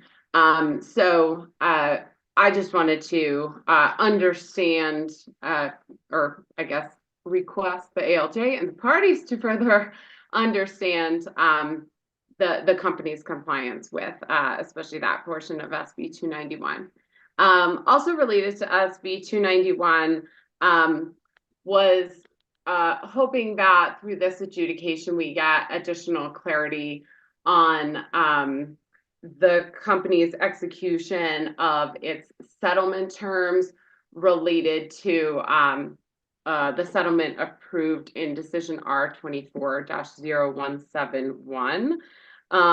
it's not clear to me if the company includes in the actual costs passed through to customers the entire cost of the infrastructure for new customers, inclusive of the anticipated decommissioning costs, like those assessed through negative net salvage values, or if those are still proposed to be socialized among existing customers.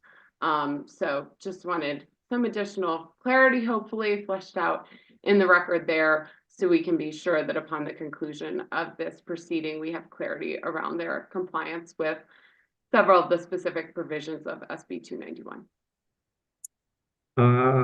I'm good with those requests. Commissioner Plant? Yeah, I agree with the requests Commissioner Gilman made, and as well as the recommendation. Does that give you what you need on this one, Mr. Davis? Yes, it does. Thank you.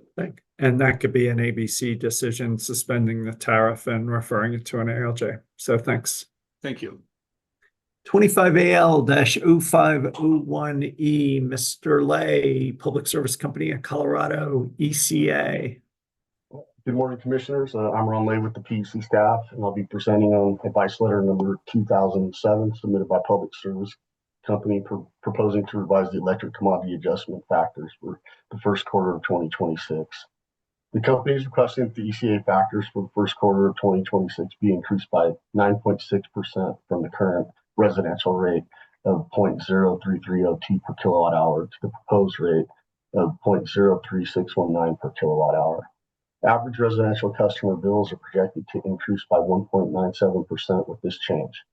For small commercial customers, PESCO is requesting the ECA factors for the first quarter of 2026 be increased by 8.3% from the current rate of 0.03768 per kilowatt hour to the proposed rate of 0.03768 per kilowatt hour.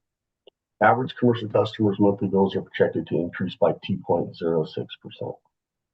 The effect of this filing on the company's average residential electric bill is an increase of $1.97 per month to 102.07 or 1.97%. The effect on the average typical small customer electric bill is an increase of $3.10 per month to 153.10 or 2.06%. The adjustment will result in a net increase in the company's revenue for the period January through March 2026 of $13,454,231. I can pause now for questions or proceed to staff's recommendation. Yeah, if you can give us your recommendation, that'd be great. Staff has reviewed the advice letter, the accompanying tariffs, and the work papers provided, and recommends the Commission take no further action to allow this advice letter to go into effect by operational law. Commissioner Gilman? I agree. Commissioner Plant? I agree. As do I. Thank you. Proceeding 25AL-0503G, Mr. Duncan, or did I skip one somehow, Mr. Lay? I'm actually filling in for Mr. Duncan this morning on this one. Right. Yeah, I knew that. Sorry, thank you. Yeah, no problem. Again, I'm Ron Lay with the Colorado PC staff, and I'm presenting on advice letter number 64 filed by Black Hills Energy Colorado Electric to amend the gas cost adjustment factors for the first quarter of 2026. Black Hills is requesting the GCA factors for the first quarter of 2026 be increased 14.86% in the western rate area and increased by 12.67% in the eastern rate area. As a result of this change, the average residential customer monthly bills are projected to increase by 9.10% in the western rate area and by 6.46% in the eastern rate area.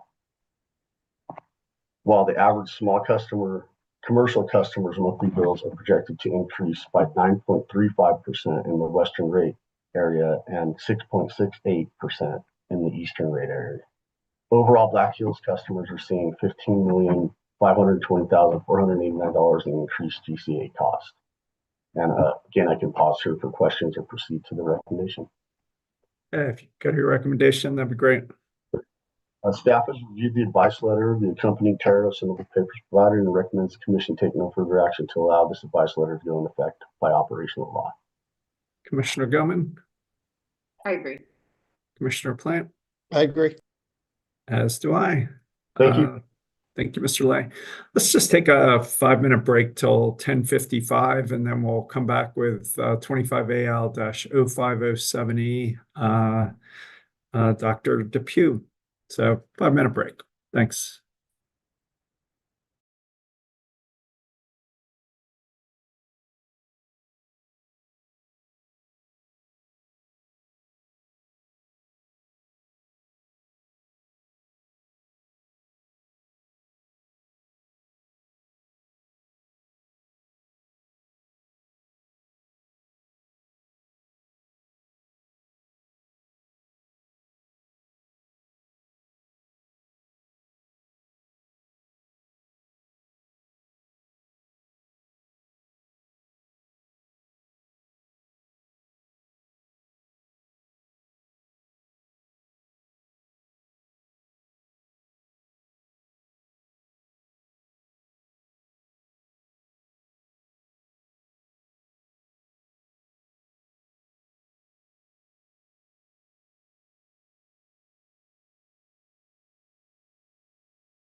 Welcome back. Dr. Depew, proceeding number 25AL-0507E, wildfire mitigation adjustment for public service.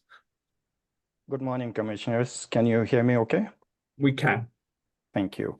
So this is for proceeding number 25AL-0507E in the matter of advice letter number 2009 Electric, filed by Public Service Company of Colorado to revise its Colorado PUC number 8 electric tariffs to update the company's wildfire mitigation adjustment tariff applicable to all electric base rate schedules to become effective from January 1st, 2026. The company, pursuant to Commission Decision number C25-0556, issued on August 6, 2025, in 2025 to 2027 updated WMP proceeding number 24A-0296E, and in accordance with the requirements of Public Utilities Law and applicable rules of the Commission, included in Rule 12104, Colorado Code of Regulation 723-1, has filed this advice letter to 2009 Electric. The principal proposal is to update the Commission-approved Wildfire Mitigation Adjustment, or WMA, tariffs applicable to all electric rate-based schedules in the company's tariff. This would be effective from January 1st, 2026, to recover actual operations and maintenance costs incurred from May 1st, 2025 through September 30th, 2025, and actual capital costs incurred from January 1st, 2025 through September 30th, 2025, that are part of the approved WMP and not currently recovered through company's base rates or the TCA adjustments. Company's revenue requirement sums to a sum of $23,610,947. The revenue effect of this filing is a net increase in company's revenue of $16,399,928 to be recovered over January 1st, 2026, the effective date of this WMA tariff, through June 30th, 2026, compared to the rates currently in effect. The company also has committed to file an annual report on or before July 1st, 2026, which will permit for a prudence review opportunity for the WMP costs incurred in 2025. The impact of these proposed rates is an increase of 0.54% or 54 cents for residential customer and 0.45% or 59 cents for small commercial usage. Staff has reviewed the filing, including the work papers and executables, and reviewed the impact of these proposed tariffs on the rate classes. And staff recommends that the Commission approve the new WMP tariffs and let the advice letter go into effect by operation of law, effective 1st January 2026. Commissioner Gilman. I agree. Commissioner Plant. I agree. As do I. Thank you. Thank you. Proceeding 25AL-0508E, payments to qualifying facilities. Mr. Dalton for public service. Good morning. Can you hear me? We can. Good morning. My name is Bill Dalton, staff engineer, and today I'd like to present proceeding number 25AL-0504E. And this is advice letter 2010 filed by Public Service Company of Colorado. This instant filing reflects Public Service Company proposal to revise the energy and capacity payments applicable to qualifying facilities with a design capacity between 10 and 100 kilowatts for the calendar year 2026. The principal proposed changes is to revise the capacity and energy payment rates applicable. In prior commission decisions, the commissions approved a derivation of the energy payment based on a forward-looking marginal cost and the capacity payment rates based on the least cost capacity resource, adjusted to reflect different technologies operating characteristics and the company's energy and capacity needs. The company has used inputs, values, and methods presented in the most recently completed 2024 Just Transition Solicitation Plan, Phase 1, in a derivation of the revised energy and capacity payment rates components. The company has not changed their production cost modeling, and they're still using Plexus.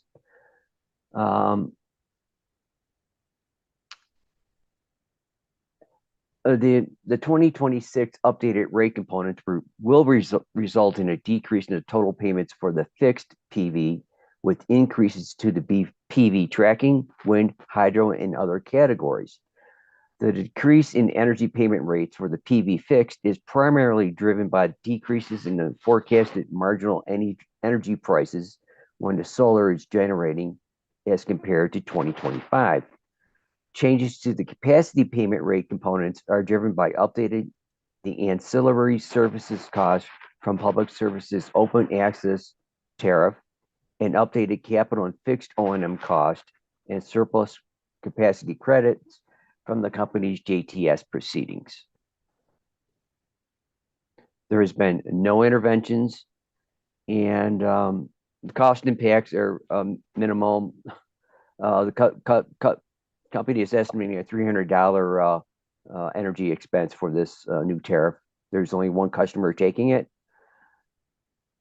The proposed capacity and energy payment rate components for 2026 are consistent with the methods approved by the Commission in proceeding 13AL 0985E.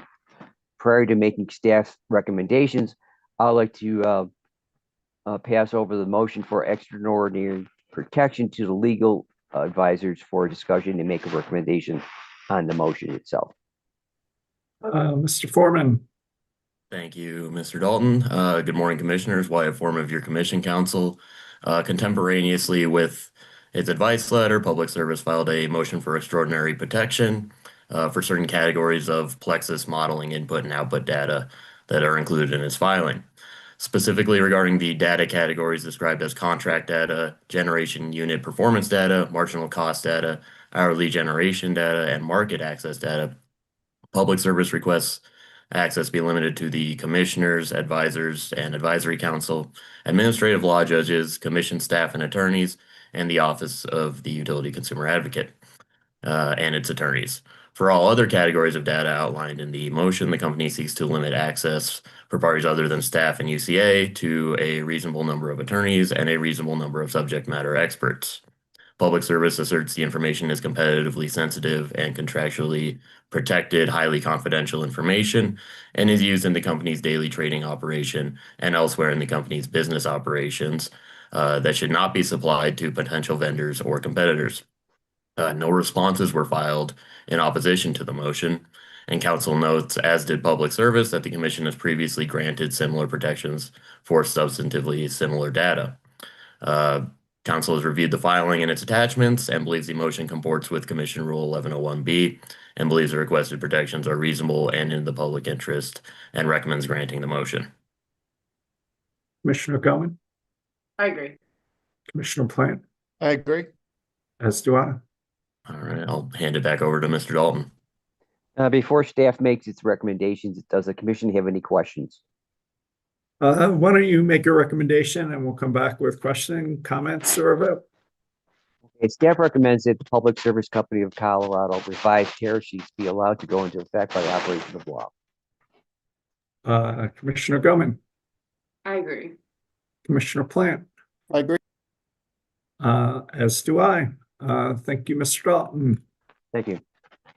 I think we need to go back to, 501E, Mr. Lay. Apparently we had a procedural issue we needed to take care of that we may not have. Yes, Superman changed and I'm back here.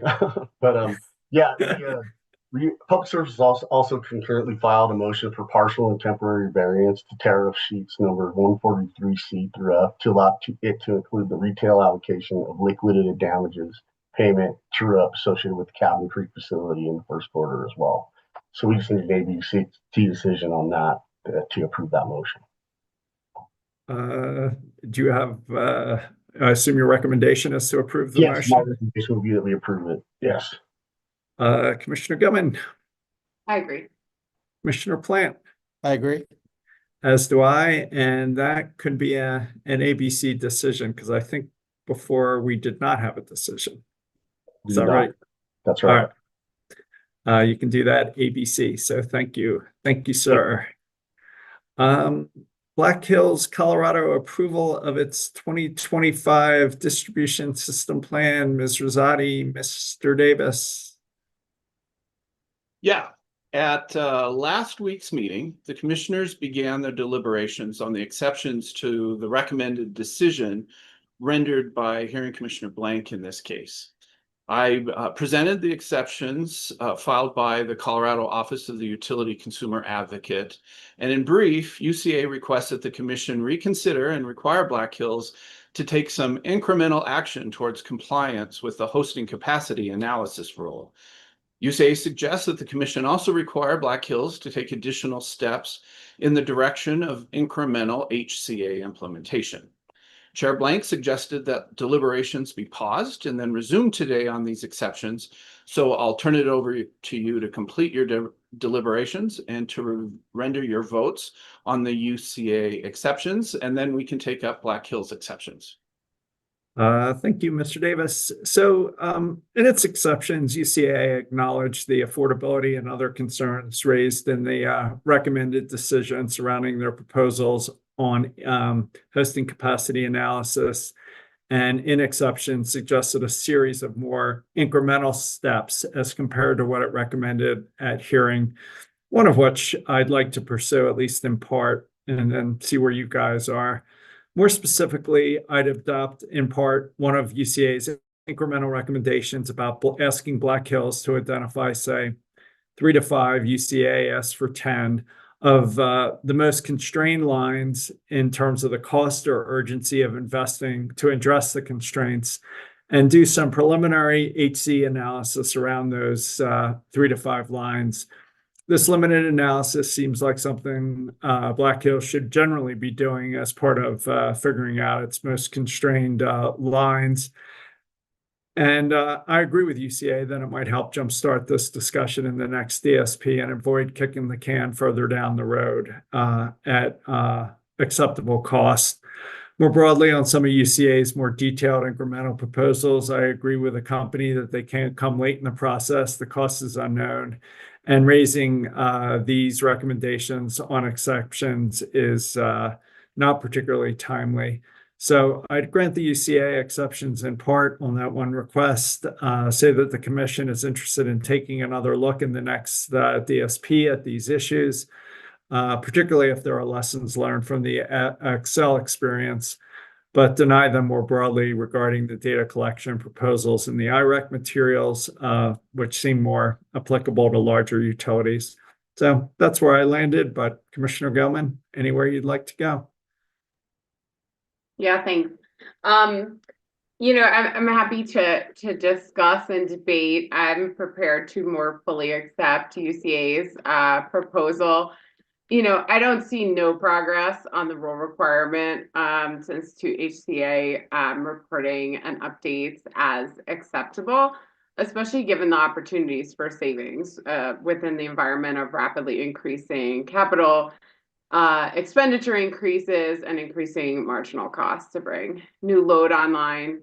And as UCA points out, delayed implementation of this may just mean it faces ever increasing costs to actually comply at a later date. So it's not clear that this is actually an appropriate long-term strategy. So, I mean, I think it's notable that we're seeing the consumer advocate here advocating for this, despite the cost, but I think recognizing the real potential to modernize planning and opportunities to avoid or defer additional grid costs as really the promise of helping to make more of this information available. I think with regard to, for me, I would rather see full compliance with the rule, but I recognize UCA has pointed out some pretty reasonable steps for incremental compliance, which would get us some additional data in the next DSP And personally, I would say aim toward full compliance in the subsequent DSP filing. I think you pointed there a second suggestion, which was to order Black Hills to develop a small scale pilot where they identify in UCA's proposal the 10 most constrained feeders and prepare an HCA for those feeders. It sounded like your interest was to pare down the number somewhat. But are you still looking at it? It wasn't clear from your description if you just wanted identification of the feeders or an HCA as a pilot to look actually at the hosting capacity. An HCA as a pilot. Okay. And then I will say that the third item seemed to fall directly out of that. Like the second item they suggested was execute this pilot with fill in the blank number of feeders. We can debate that. The third was simply to report on how the pilot went. So I don't see any sense in discarding that suggestion. Like, of course, if they're running this, they should be reporting in their next. I'm not suggesting we. How it went. Okay. Yeah. And then the first, as I understand it, is requiring Black Hills in its next DSP to report on how it used available grid data, including HCA information, to inform its investment decisions and where to locate those grid investments. I guess I'm not seeing the arduous nature of this suggestion. It's merely trying to figure out what information and intelligence the company used as inputs to prioritize its investments, which I think is something of really keen interest to this commission, to ensure that we're prioritizing affordability by being sure that the utility is using, as much kind of intelligence and locational specificity to target its investments where are entirely necessary. So guess I'm trying to persuade you to the full suite of three, which I see as really reasonable incremental progress there. And like I said, we can talk about the number of feeders, but I really thought UCA's proposal here was a highly reasonable way to move them without a ton of work to move them in the So you're talking about adopting basically the exceptions on the incremental proposal, not going back to the recommendation at hearing. And it sounds like, there was a whole bunch of data required in the IREC materials that I think UCA was suggesting they be required to provide. So as long as there's some reasonableness requirement, I think I'm okay with most of the incremental stuff, and maybe to just show our concerns over affordability, we can knock it down to a pilot with 5 lines. So would something like that work for you, Commissioner Gilman? Yeah, I think that works. I mean, I certainly share UCA's concern that full compliance would be an ideal situation to be in, although costs matter. But there is the very real possibility that the cost of this only goes up by waiting. And so, if it were up to me how the decision was drafted, I would identify that the ideal situation would be full compliance, but that I think this is an appropriate interim step if that's the minimum that the company can do. All right. So it sounds like we're going to basically support the incremental steps by UCA on exceptions. We'll maybe do 5 instead of 10. And we'll, in terms of the information provisions, we'll have a reasonableness standard based on the cost of complying. Would you agree with that characterization of where we're landing? I can accept that, but I'll listen closely to Commissioner Plant. Well, Commissioner Plant, where do you want to go? Yeah. So, I'm fine doing this sort of incremental step. I would note a couple of things. One, a large part, actually the majority of the costs of the HCA is really just creating the web interface, the database, all that sort of thing that they say is necessary for the HCA. I don't know that that goes away or is reduced because we're doing 5 lines as opposed to the whole HCA. So I mean, I'm just saying, I don't know that it does. I don't know that it doesn't, but it seems like you're going to need to have a mechanism for running this. And that's most of the cost of the compliance. I think they put the costs of the HCA, directly at between $60,000 and $300,000, which is a pretty wide range. But then the rest of the cost, which was most of it, was the web interface and all that, doing the software design.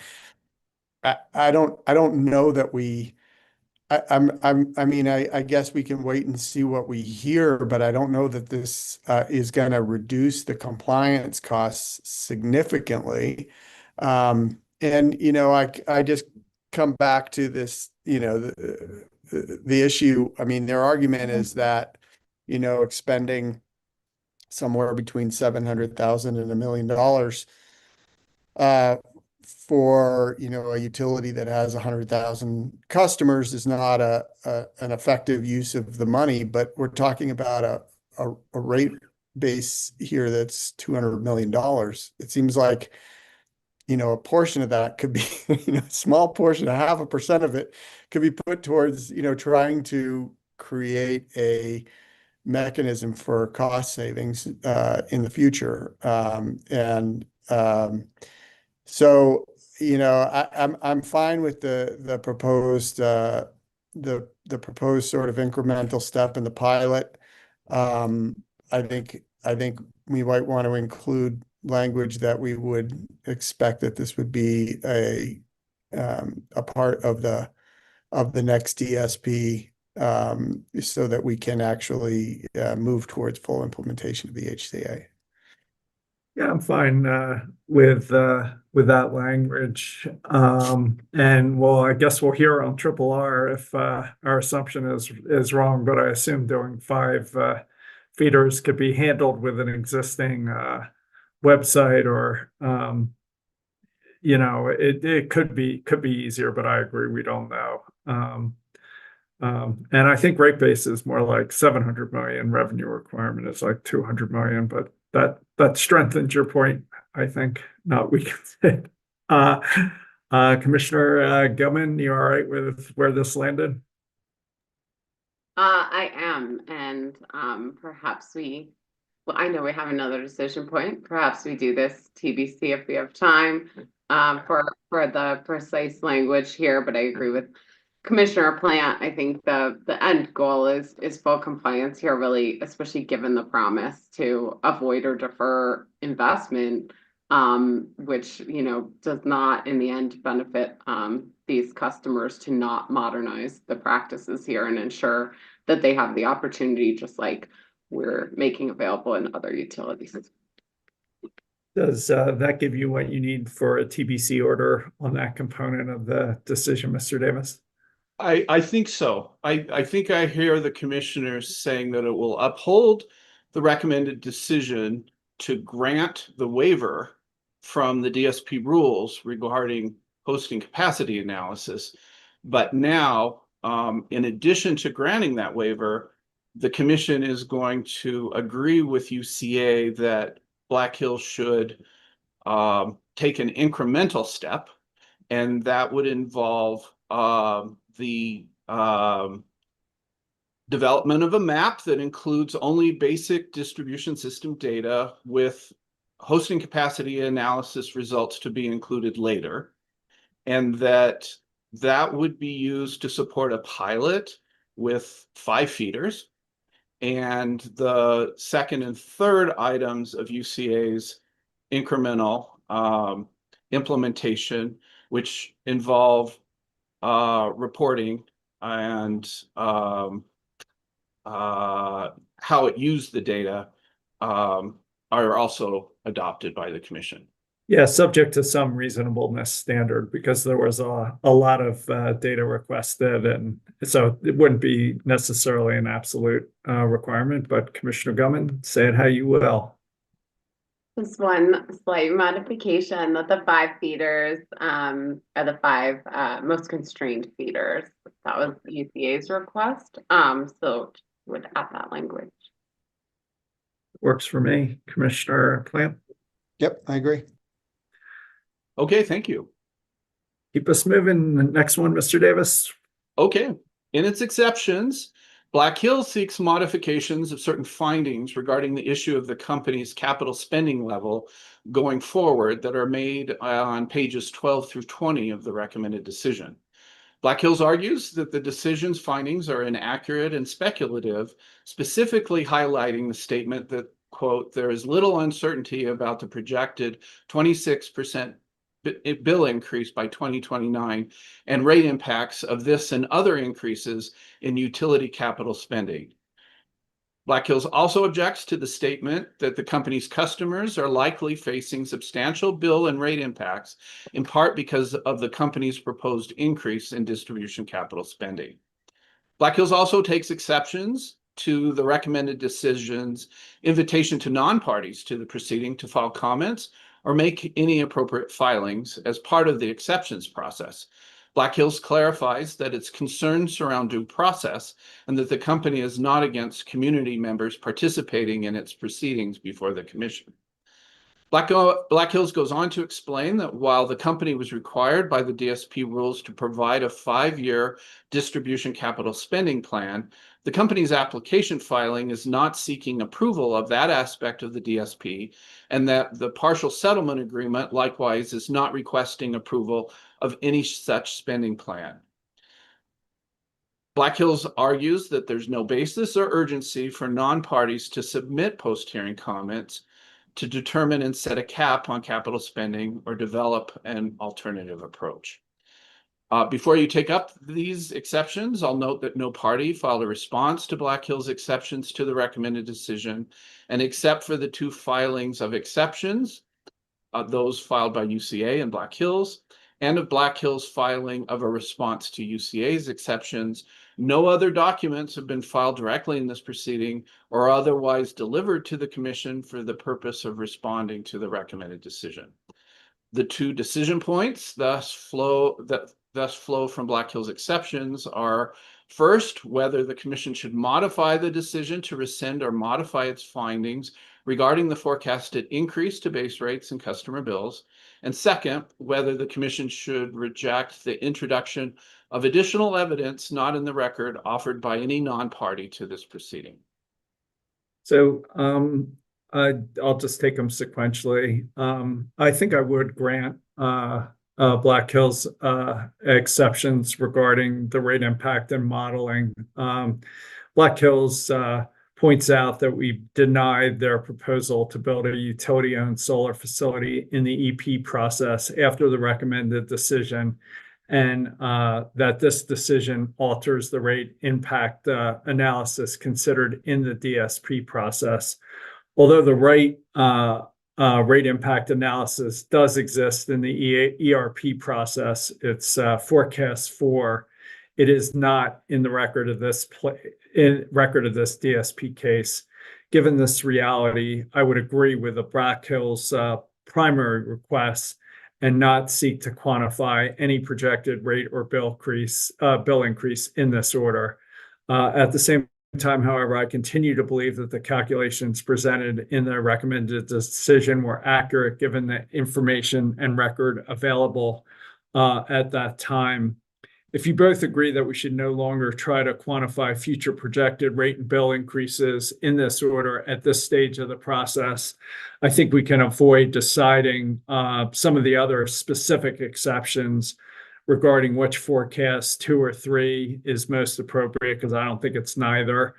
Because I think it's neither the shape of the projected capital spending, how that capital spending gets in the customer bills, or how to model rates between rate cases.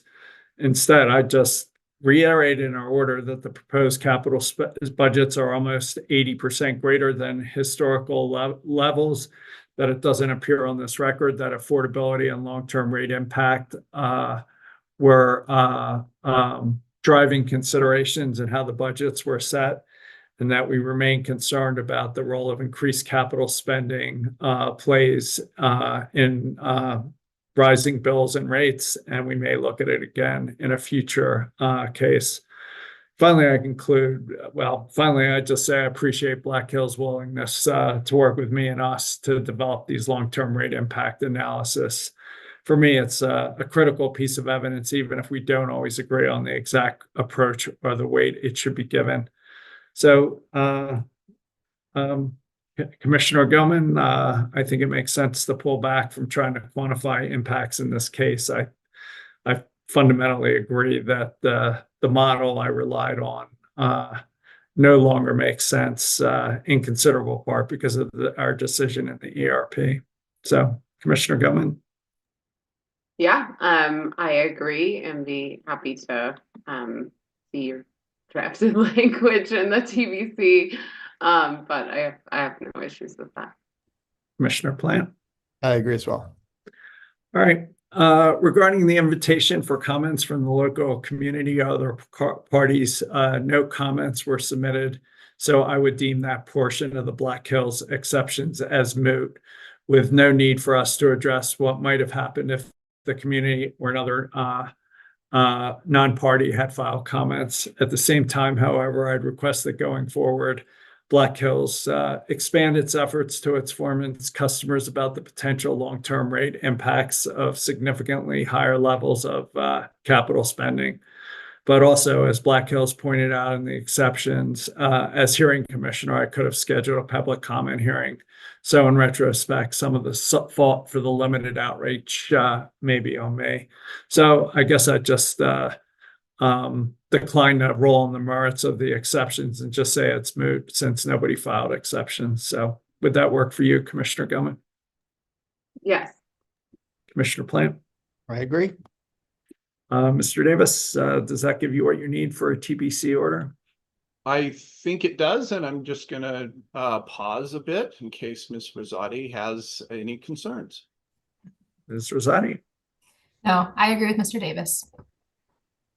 Thank you. Thanks to both of you. In the matter of the application of Black Hills Colorado Electric for approval of its economic development tariff. Mr. Davis. Right. So we're going to turn to a different matter now. On November 25th, Black Hills filed an application for approval of a proposed economic development rate tariff. The proposed EDR is a 30% discount on base rate energy and demand charges, generally for 10 years, plus exemptions from or discounts to certain riders, and the application of what is called, in brief, a marginal cost energy cost adjustment. Black Hills also filed for approval of a standard EDR customer contract and a method to determine the marginal costs used to set the price floor for the EDR rate. And to the extent necessary, Black Hills seeks waivers, conditions, approvals, or further relief consistent with the EDR statute and this particular application. Black Hills argues that by increasing load growth through the introduction of the EDR tariff, the company may assist in facilitating job growth in its service territory and potentially increasing employment, salary, and wages, as well as local tax revenues. And at the same time, this would occur without causing increases in costs to existing electric utility customers. Black Hills also filed a motion for extraordinary protection with the application. The motion seeks to limit access to certain customer data claimed to be highly confidential. The company argues that highly confidential treatment for this particular type of information is consistent with the Commission's rules that protect such data from disclosure absent the written consent of the customer. Black Hills requests that access to this information be limited to the commissioners, the LJs, the Commission staff, the staff of the Colorado Office of the Utility Consumer Advocate, and their respective attorneys. On December 9th, trial staff timely filed a notice of intervention and a request for hearing. Briefly, staff states that it seeks to examine whether the proposed tariff complies with relevant statutes, Commission rules, and previous Commission guidance, the appropriateness of any requested waivers from Commission rules, whether the proposed tariff adequately ensures that no subsidization from other customer classes will occur, and that it protects against the risk of stranded investments in new system improvements. It also seeks to examine the assumptions, analytical approach, and accuracy of the marginal cost analysis supporting the tariff, as well as what is called now the societal economic benefit test. And finally, the reasonableness of the terms and conditions in the company's proposed standard contract. And yesterday, the Colorado Office of the Consumer Advocate also filed an intervention in this proceeding and requests a hearing. But due to the late timing of its filing, the commission can establish UCA as a party at next week's meeting. Still this morning, the commission can determine whether to set the application for hearing and take initial procedural steps. And as you consider these initial procedures, keep in mind that the EDR statute requires the commission to issue a written decision approving or denying Black Hills' application no later than sometime before mid-April. The 5 specific decision points for you this morning are whether to set the matter for hearing, whether to establish Black Hills and staff at this time as the parties to the case, whether to direct the parties to confer on a proposed procedural schedule with a date for the conclusion of the hearing in light of the April decision deadline, whether to deem the application complete, and whether to grant the motion for extraordinary protection. I can provide recommendations for all these items, and I can set them up separately or provide recommendations on those 5 points all at once. Yeah, if you could give a recommendation, I'm going to have a request for some additional information be required. But if you want to make the procedural recommendations first, we can vote on that and then come back. Okay. I recommend that the commission set the matter for hearing before the commission en banc, and that's due to the statutory requirement for a final decision no later than sometime in mid-April. I recommend that the commission establish the parties right now to include Black Hills and trial staff. I suggest that the commission direct the parties to confer on a proposed procedural schedule that includes an evidentiary hearing that concludes no later than March 6th of 2026.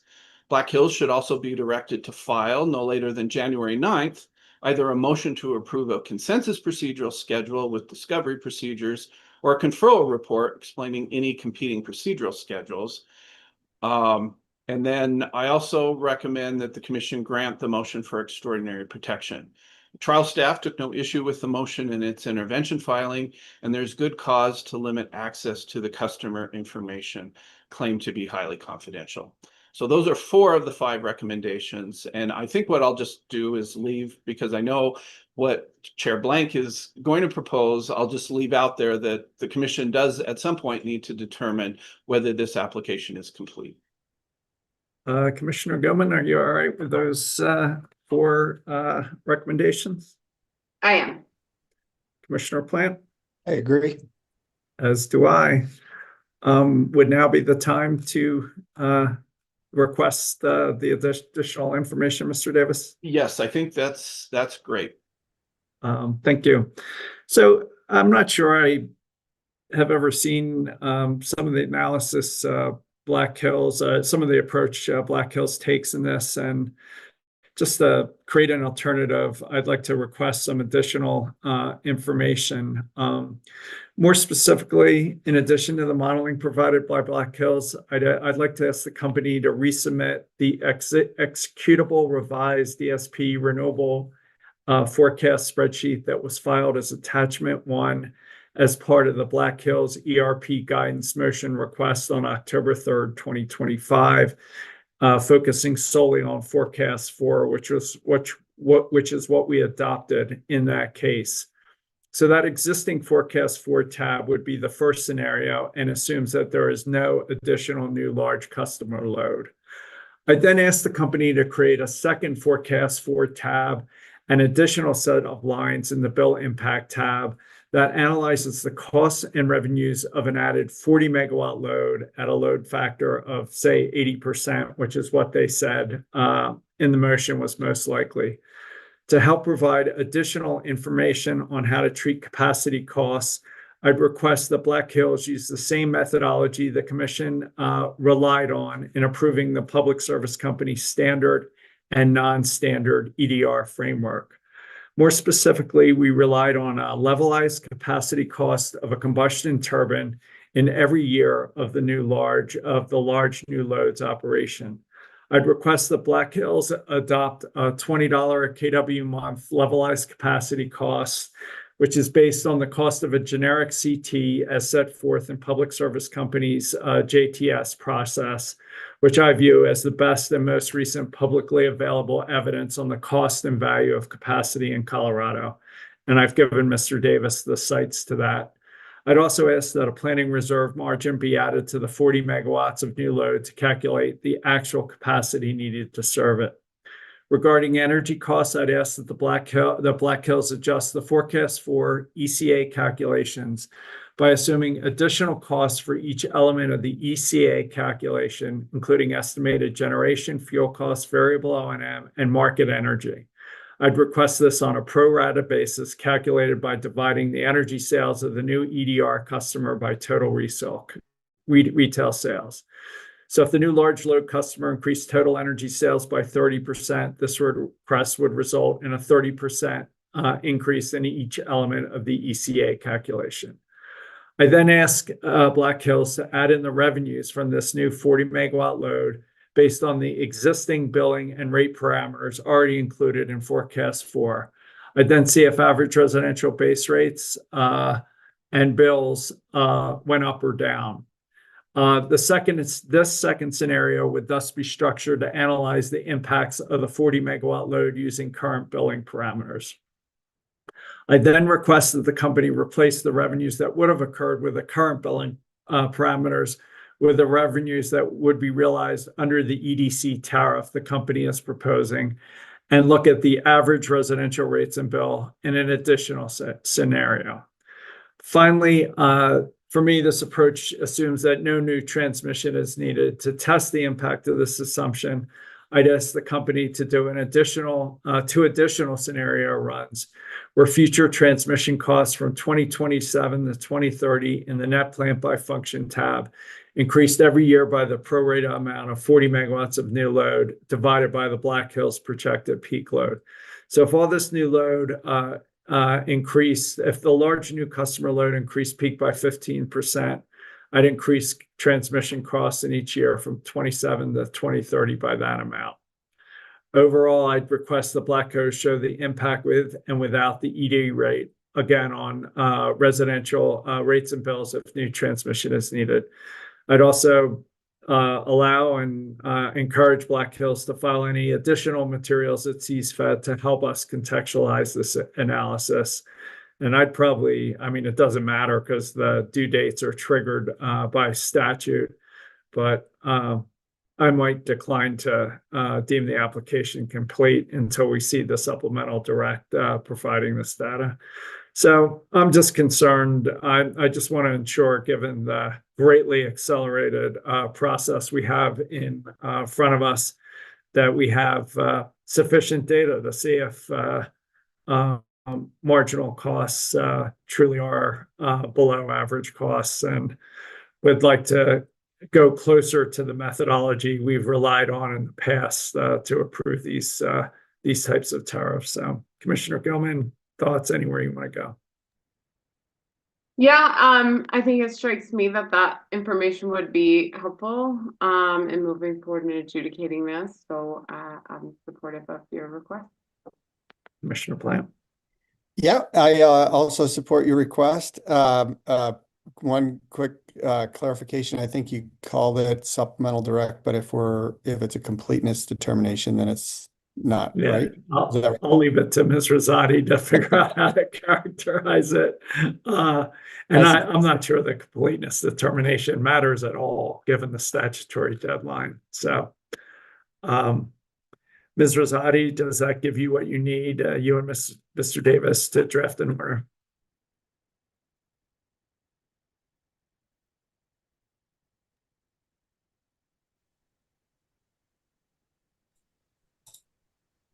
I think Ms. Rosati may have had it with me. I believe Mr. Sarah is assigned to this proceeding at the moment. So online. I'll give him a moment.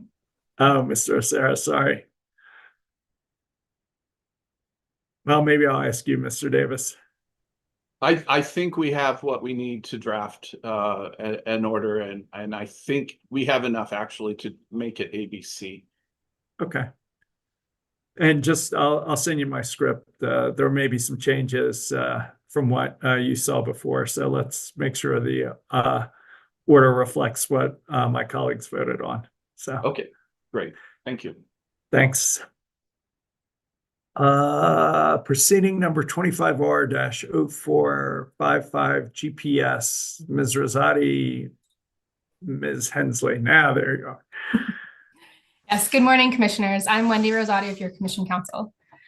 On October 31st, 2025, through decision number C25-0784, the commission adopted temporary rules which were necessary to timely implement House Bill 25-1280. House Bill 25-1280 required the commission to adopt rules on the use of advanced leak detection technology and pipeline safety and repair by November 1st of this year. In decision number C25-0784, the commission explained that the rulemaking process to adopt permanent rules was ongoing in proceeding number 25R-0280 GPS, and that final rules would not be adopted by the statutory deadline. The commission further explained that adoption of the temporary rules in this proceeding is a temporary measure, that it does not preclude rulemaking participants from filing exceptions to the recommended decision in the permanent rulemaking, and that final rules issued in the permanent rulemaking proceeding will replace these temporary rules. On November 20th, 2025, Public Service Company of Colorado filed an application for rehearing, reargument, or reconsideration of decision number C25-0784. Public Service explains that its RRR largely restates the arguments already submitted in the permanent rulemaking proceeding in its exceptions and responses to exceptions to the adopted rules in that proceeding. Specifically, Public Service opposes the requirement in Temporary Rule 1102, subsection B, Roman numeral 3G, that pipeline operators telephonically report leaks. It proposes changes to leak survey intervals in Temporary Rule 11209, subsection A, Roman numeral 2. It proposes changes to the classification criteria for Class 3 leaks in Temporary Rule 11210, subsection B. And it recommends changes to leak repair timelines set forth in Temporary Rule 11210, subsection C. With that brief background, I can provide a recommendation. That'd be great. Under section 40-6-114 of the Colorado Revised Statutes, an application for RRR shall specify with particularity the grounds upon which the applicant considers the decision unlawful. Notably, all of Public Service arguments are framed as proposals or recommendations to improve on the temporary rules. Public Service does not indicate that it finds decision number C25-0784 or any of the temporary rules unlawful. Further, each of the temporary rules opposed by Public Service except one have an express effective date of January 1st, 2027, or would not become effective until January 1st, 2027, through the operation of internal references in the rules. The remaining temporary rule opposed by Public Service, which concerns leak survey intervals for certain types of pipelines, expressly allows for survey delays in certain situations. Public Service does not explain why its recommended changes are necessary now in these temporary rules, rather than in the permanent rulemaking, where it makes identical proposals on exceptions. Additionally, I note that the exceptions on the permanent rules will come before the commission shortly. Therefore, my recommendation today is that the commission deny Public Service's application for RRR and address Public Service's proposals when the commission decides exceptions in the permanent rulemaking, proceeding number 25R-0828 GPS. Commissioner Gilman, I agree. Commissioner Plant, I agree. as do I, and that can be an ABC decision. So thank you, Ms. Rosati. Thank you. Commissioner Gilman, anything else before we adjourn? No, nothing additional. Thanks. Commissioner Plant, Nothing additional. Thanks a lot. thank you. See you next time.